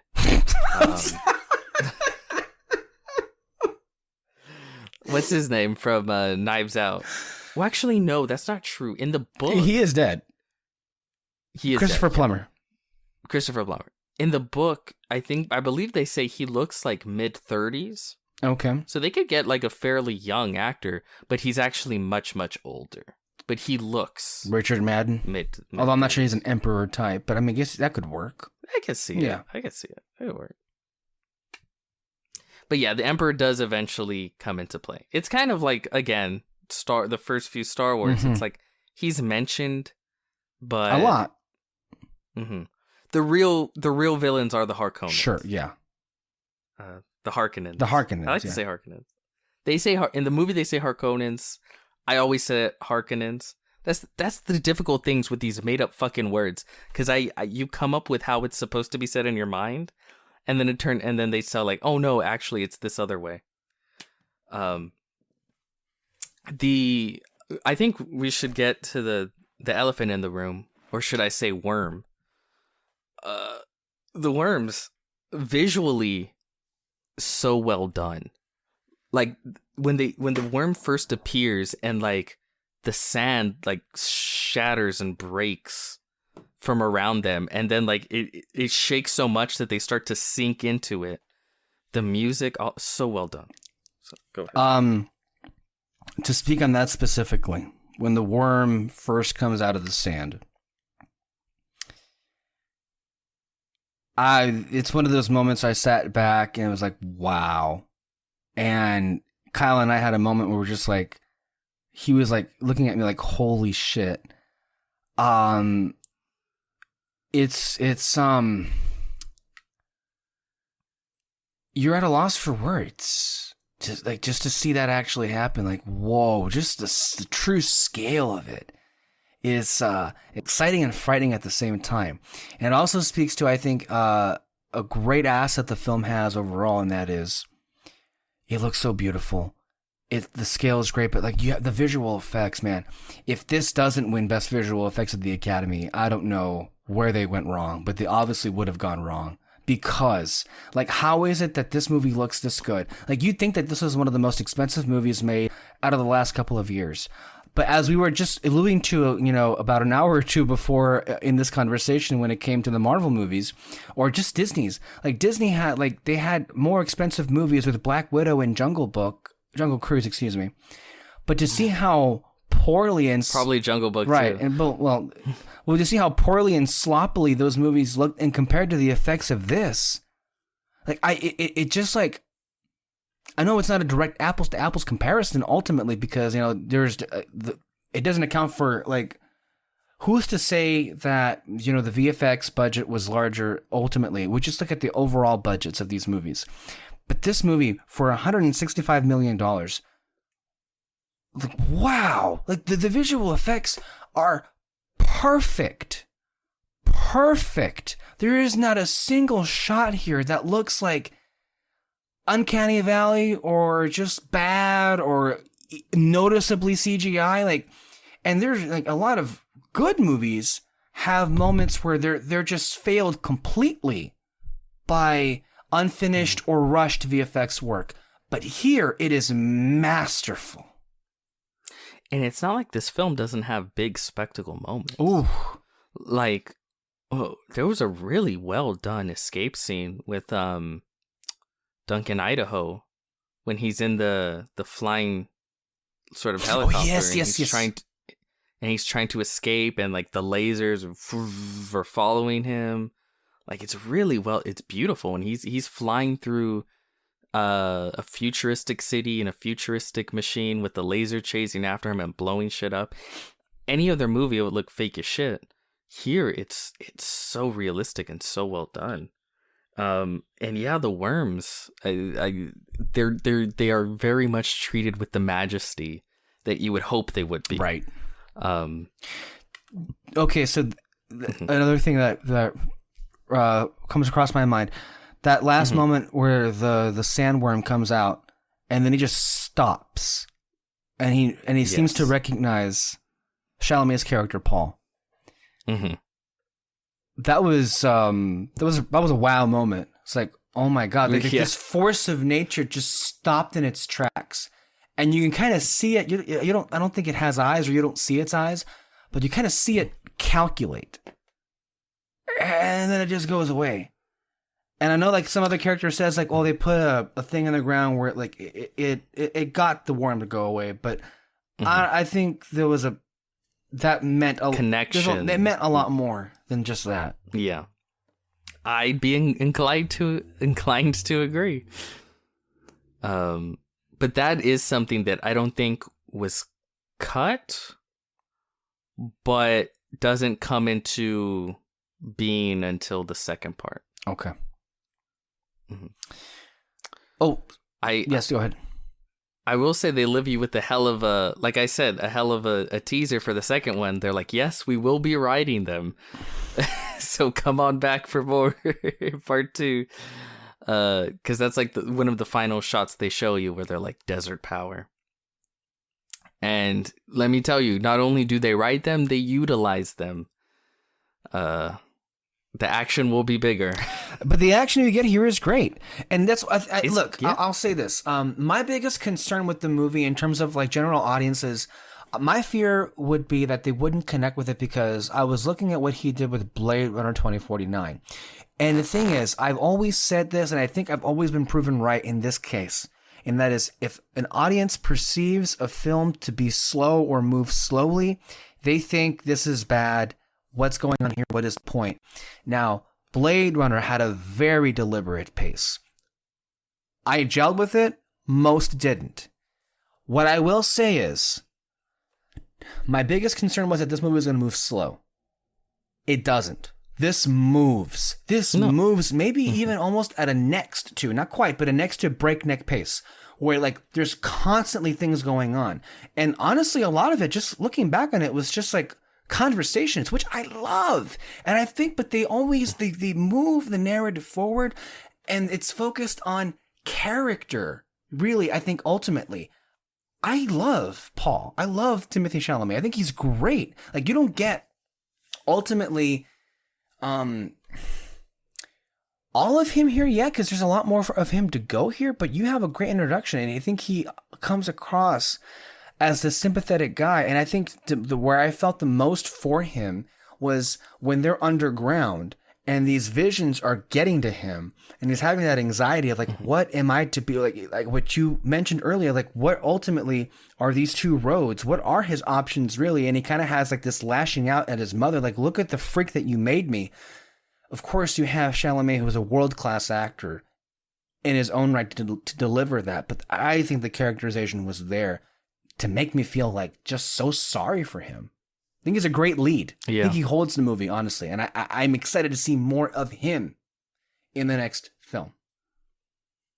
Well, he comes off as like a good kid burgeoning on adulthood who's obviously been trained in all these different ways, but he doesn't want right. it. You know, like he doesn't want to be in this position. He doesn't want to be a great leader. He doesn't want to be any of these things. But it's coming nonetheless. And he sees, and he's kind of given these options that are, none of them are good. And whether he likes it or not, he needs to make.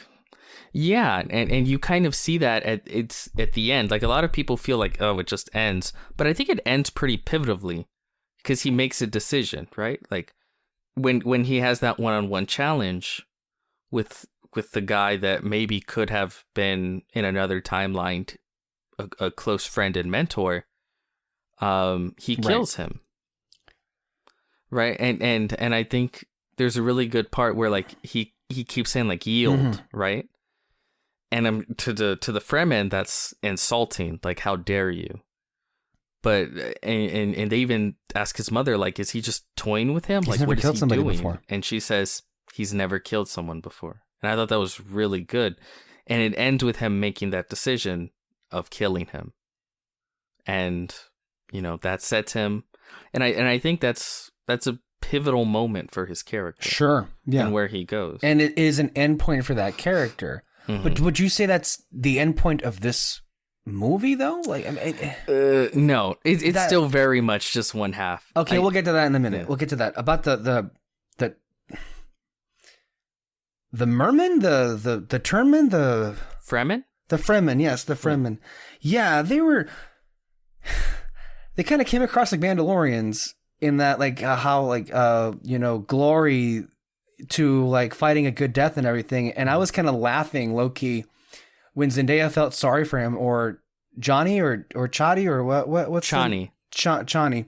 Where she was like, I like you, kid. Let me get you this sword. I like you, but this will give you a nice death. I hope you die with honor. And okay, and I'm like, am I supposed to thank you? That was me.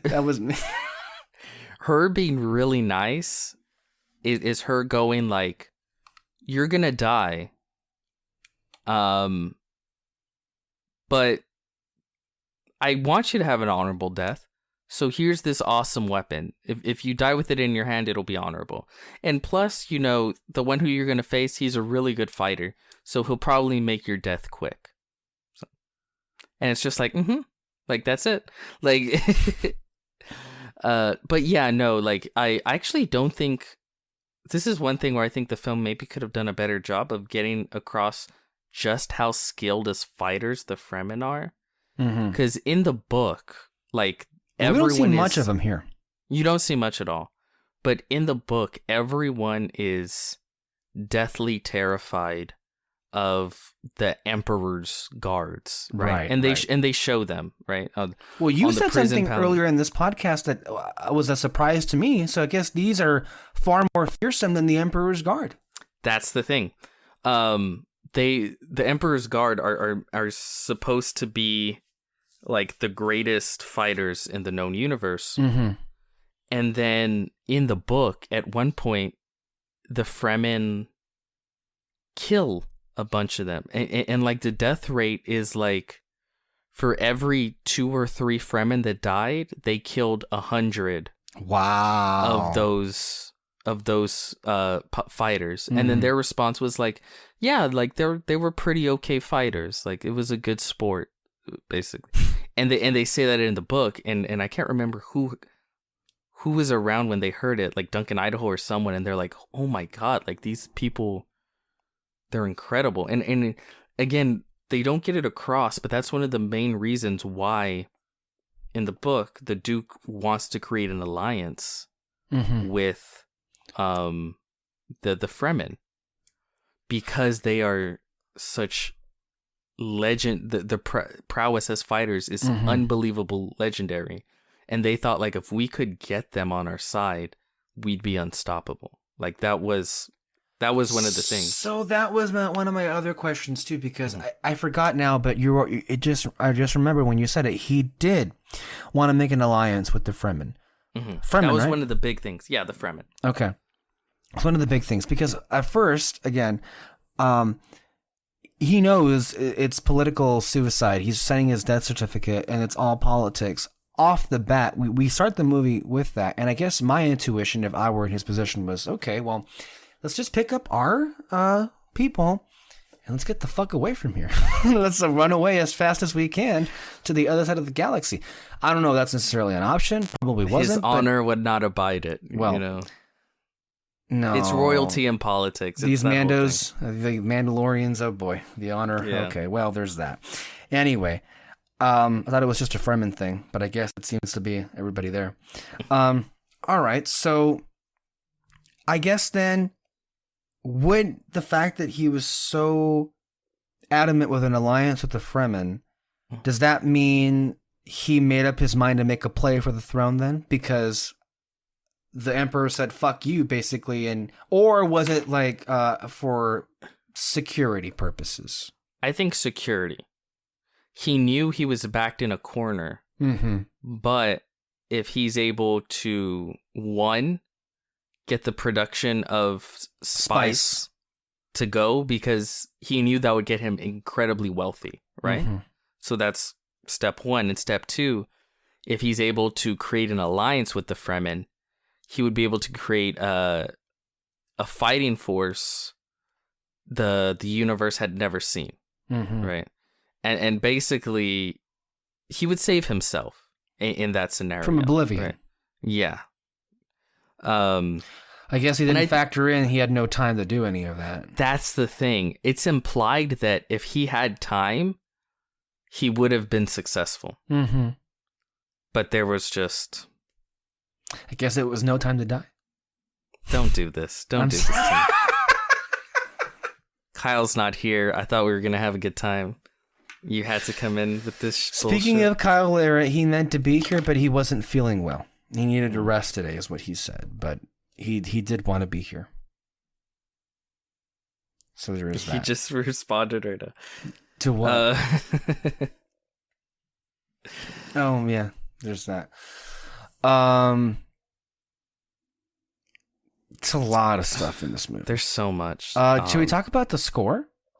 Yes. How did you feel? You've been very mixed, and so have I, up until lately, about Hans Zimmer's later work, in particular with Nolan, where it all just like, blah. Even the Blade Runner 2049 score doesn't really compare with the original score of the original film, because it wasn't so much as whimsical as it was blah, and all that stuff. Like, so. There's like fucking motorcycle, like...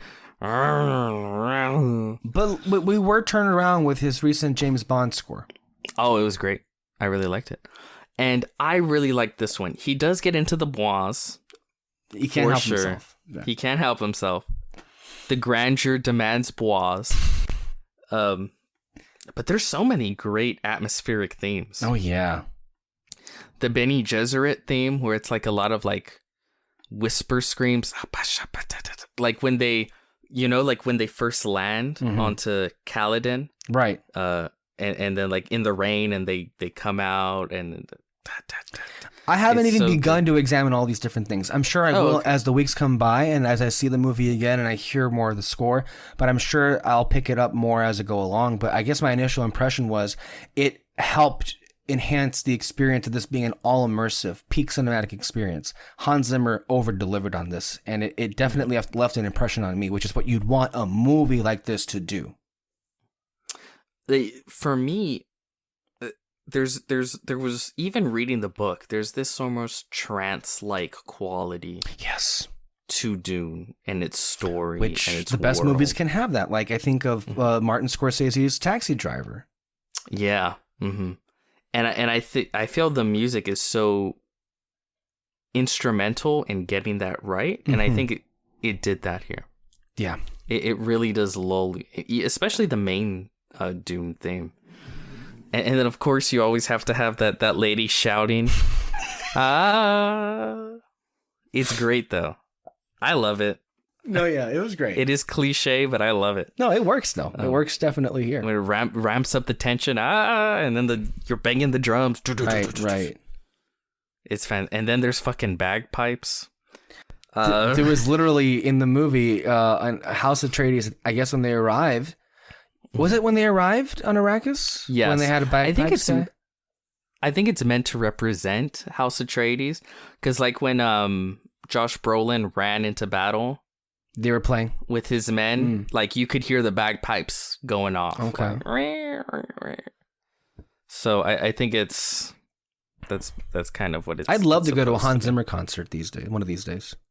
Oh yeah, it'd be nice. Yeah, you hear the Lion King score, Pirates of the Caribbean, James Bond, Dune. What else? Dark Knight, Interstellar. All the hits. All the hits. All the hits that don't miss. I guess. Production design, the costumes, everything about this is just prestige filmmaking. It really is. How do you look for me? So far there have been some people who have not been overly enthusiastic with it, but even those would still say would speak to the quality of the craft, that went into making the movie. How do you think this will do awards wise? I think this could be the big movie like a Mad Max That's exactly what I was going to say. Every couple of years at the Academy, you'll see a big blockbuster like this that can kind of, a non-Marvel blockbuster, or even sometimes Marvel, blockbuster that can really poke through, I guess, the anti-blockbuster mentality and get a lot of, like, because the craft is so good, it can get a lot of nominations, like Mad Max did. And now I believe Blade Runner got a few. It did win one, but that was more because of Roger Deakins' cinematography more than anything else. Arrival got a lot of nominations, though, I should say. Real quick, I think the same cinematographer for this film did Rogue One. Interesting. And I think visually, especially in the beginning of the film, I thought of Rogue One. Just like a couple of shots where I'm like, yeah. And you know what film they did after that? After Rogue One? After Dune. No. The Batman. Shit's gonna be fire. But no, I agree with you. I really, really think, because every year the Academy picks it's not every year, other year, every 2 years. They will pick a blockbuster which they deem one of the good ones. Now, sometimes we have mixed views on like which ones they pick. In recent years, they've picked movies like Joker or Black Panther, but they've also picked movies like Blade Runner or Mad Max. Yeah. I 100% think Dune is going to be the good one this year. WB should make a play for it. They can get some craft awards out of this, that's for sure. Oh, for sure. I think they could win a lot of the smaller. I think they can get nominated a fuck ton. Sound design, score, production design, cinematography, editing, costumes, that can definitely be in there. Denny could even get a director nomination. Maybe. Yeah, I can see him getting a lot of nominations. Wins, you won't know till you see it, but I can definitely find myself hearing the phrase Dune said a lot through the night. Right. I'll put it that way. And why this matters ultimately is this could also be another like feather in the cap for the Dune franchise, which would make WB more invested to make more of these movies. If it's like an awards darling or an awards contender, that, it heightens up the ante, if you will, for the studio. It heightens its They're value. more incentivized to make more of these because of how well it's been received by the guilds and everything. I guess that leads us to the only thing we have left to discuss would be the non-existent ending. Yes. You know what? I thought it would bother me more, maybe, but I also know the story, and I was like, in my mind when they said it's only half a movie, I'm like, it's gonna cut off here, and then it did. Did it? Yeah. So it really didn't bother me. Even upon a second viewing, I was like, this worked for me. I know it's absolutely half a story, but as a cutoff, it worked. I think if you had wanted to make it more cinematic and work more as like its own film, you probably should have pushed the whole coup invasion as the third act. And kind of changed the story to fit that, because traditionally that's like a big, and then end with a big cliffhanger. Yeah. But they're staying loyal to the story and the way it's done. So I would have a bigger problem if it ended after that battle. It wouldn't have been too much. It wouldn't have been enough for me. I think that little extra we got afterward helped it there. I'm going to say this right now. I'm going to need a couple more viewings to ultimately decide how I feel about whether or not the ending works just from a structural standpoint. It doesn't necessarily bother me because I love the film so overwhelmingly. And I guess you could also say it ends in a point where, and Kyle said it himself, like, I could have sat there and watched 3 more hours of that. I really could have. So it leaves you definitely wanting more, and there is something to be said about endings like that. But I didn't get necessarily, at least my initial experience, and it's just the one. It didn't feel like a natural end point, and it didn't have any kind of finality to it by any means. That's just my And that is a criticism. And I guess to me, it's like, well, this is probably the most, I think, like, it didn't feel like an ending to a movie. It felt like it cuts to black and they could have put up intermission on the screen. It felt more like an intermission, like an act break, pretty much anything, than it did an ending to this movie. Well, let's say it is just a year or so, couple year act break. Well, it's like there are other movies that are multi-parters that had, I think, that were definitely part ones, but they had their own endings, even though they were part ones. For sure. Dune just kind of cuts off, it feels like. I know the last thing, and just to be clear, I think I got distracted with, I was talking with Kyle real quick, but the last thing I think the last thing I saw was that Paul and Lady Jessica gave each other a knowing look. I think that Lady Jessica realized who Zendaya was. Or what was going on there. I'm not sure exactly. They both saw that they were able to ride the worms, right? Oh, okay. And then he was kind of like desert power, right? And I think the knowing look was like, okay, like we got something here. We got something here. Okay. There's power here. We can do something with this. Because remember, she wanted to leave off world. She wanted to get back to their planet on Caladan. Right. And then Paul was like, no, like this is where we stay. And I think that's what it was. Like, okay, like we got something. I think what definitely saved that ending was, and I love how this wasn't in the marketing, but they slipped this in there. They gave audiences a warning when the titles came up and it said Dune Part 1. I laughed when I saw that. It's like, oh shit, here we are. Okay. Well, I'm glad they're being honest about it. You know what? I thought, like, because traditionally it would say Dune, and then at the end, as the credits pop up, Dune Part 1. But I think that would have rubbed people the wrong way. I think so too. It's like, oh, really? You wait to the end of the movie to tell me it's part 1? But if you start the film and you let them know part 1, they have in their, by the time it ends, it's like, what? It's over? And I'm like, well, yeah, okay, I guess it's part 1. That's right. Like I get that. Yeah. Yeah. So I guess it definitely helped to smooth things over. And again, you know the story. I don't. Do you think there could have been a better way to end this? Well, like I said, you would have to change the book, change it a lot from the book to kind of have that betrayal as the end, and sort of have the cliffhanger as them run into the desert. You could have done, and I think it would have felt like a more traditional film. Blockbuster movie, sure, yeah. Yeah, because you're ending with a great big action set piece.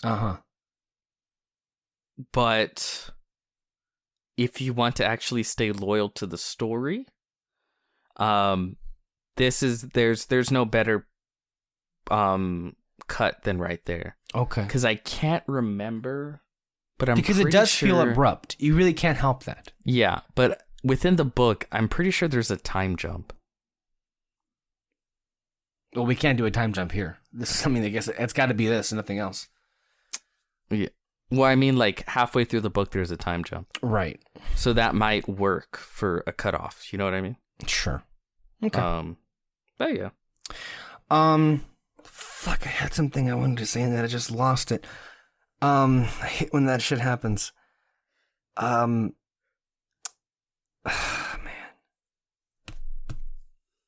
Okay, talk while I figure out what I was going to say. Wait a minute. Dookie. Dookie. Poopy dookie. Poopy dookie. No. What? No? Don't do that.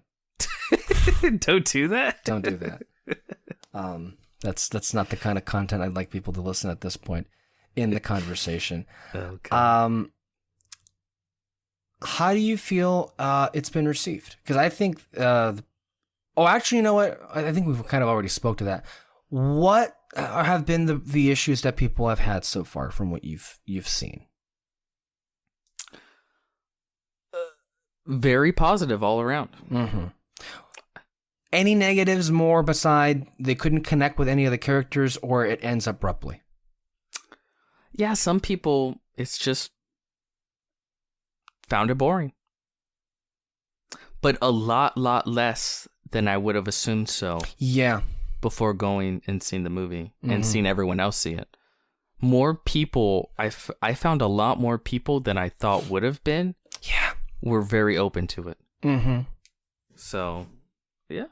It's been again, not perfect, but it's been a lot more positive than I initially would have thought. I'm thankful for that. Mm-hmm. Especially because it's so good. Yeah, it's really good. Other moment, just like lingering like thoughts, I couldn't help but I had to like hold in my laughter because in that scene we spoke to earlier where the Duke is talking to his son Paul about, I guess he said, I think the line was, "In another life, I would like to have been a pilot." It's fucking Oscar Isaac. It's, Star Wars, and I'm like, was that like intentional? Was that from the book, or like I don't even remember. All I remember watching it was Kyle fucking started laughing, and you knew what he was laughing at. Yeah. Especially because the way he says it. Like, right? It almost feels like a nod and a wink. Like, doesn't it? I want it to be a pilot. I wonder if that was improvised. You think he's like? No, I don't know if I think necessarily, but I really want to know if it would be like. I don't know if that was like in the script or something, or maybe Denny did like a nod and a wink to just Star Wars and everything. I like to think it's probably in the book. I don't remember, but I like to think that it was a nod. Yeah. I don't know what else I was gonna say, but I think overall, this is a great reminder for what the cinematic experience can feel like. And I think, not saying this is the best movie ever made, not that the best movie, well, I mean, I guess it could be arguably the best movie of the year, but I think it is the best movie to see in the theater this year, bar none. Oh, I do remember in the score, Hans Zimmer.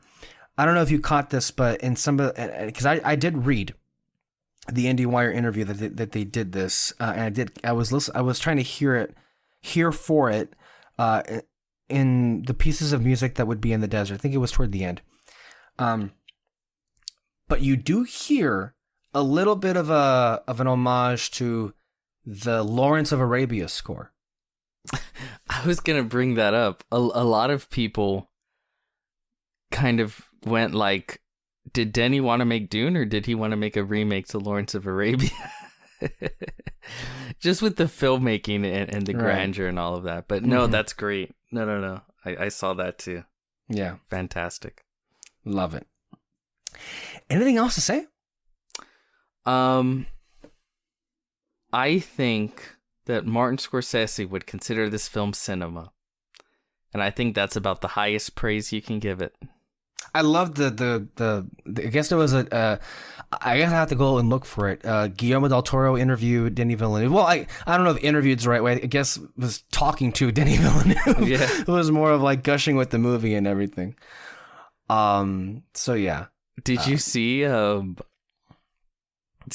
little portion that I sent you? Yeah, I did. I read it. Yeah. So where he was like, "How did you shoot the worm?" And then Denny was like, "The worm?" He's like, "Yes." And he's like, "Oh, it was CG, believe it or not." And Guillermo's like, "Wow." He says, "Wow." And that's so funny. Because it looks that good. I absolutely believe Guillermo would be like, show me the worms, like in real life. Right, yeah. And of course he's gushing about the monsters, the worms in the film. It's all a joy. Absolutely. Well, we hope you all have enjoyed this episode, long as it probably the longest one it's been in a long time. But look, I had a great conversation all throughout. I love this movie. I hope you guys go out and take it upon yourselves to see it, either on HBO Max or in theaters. But I do think that, this one kind of like demands you to go see it in the biggest screen possible, and even then some. Loved it.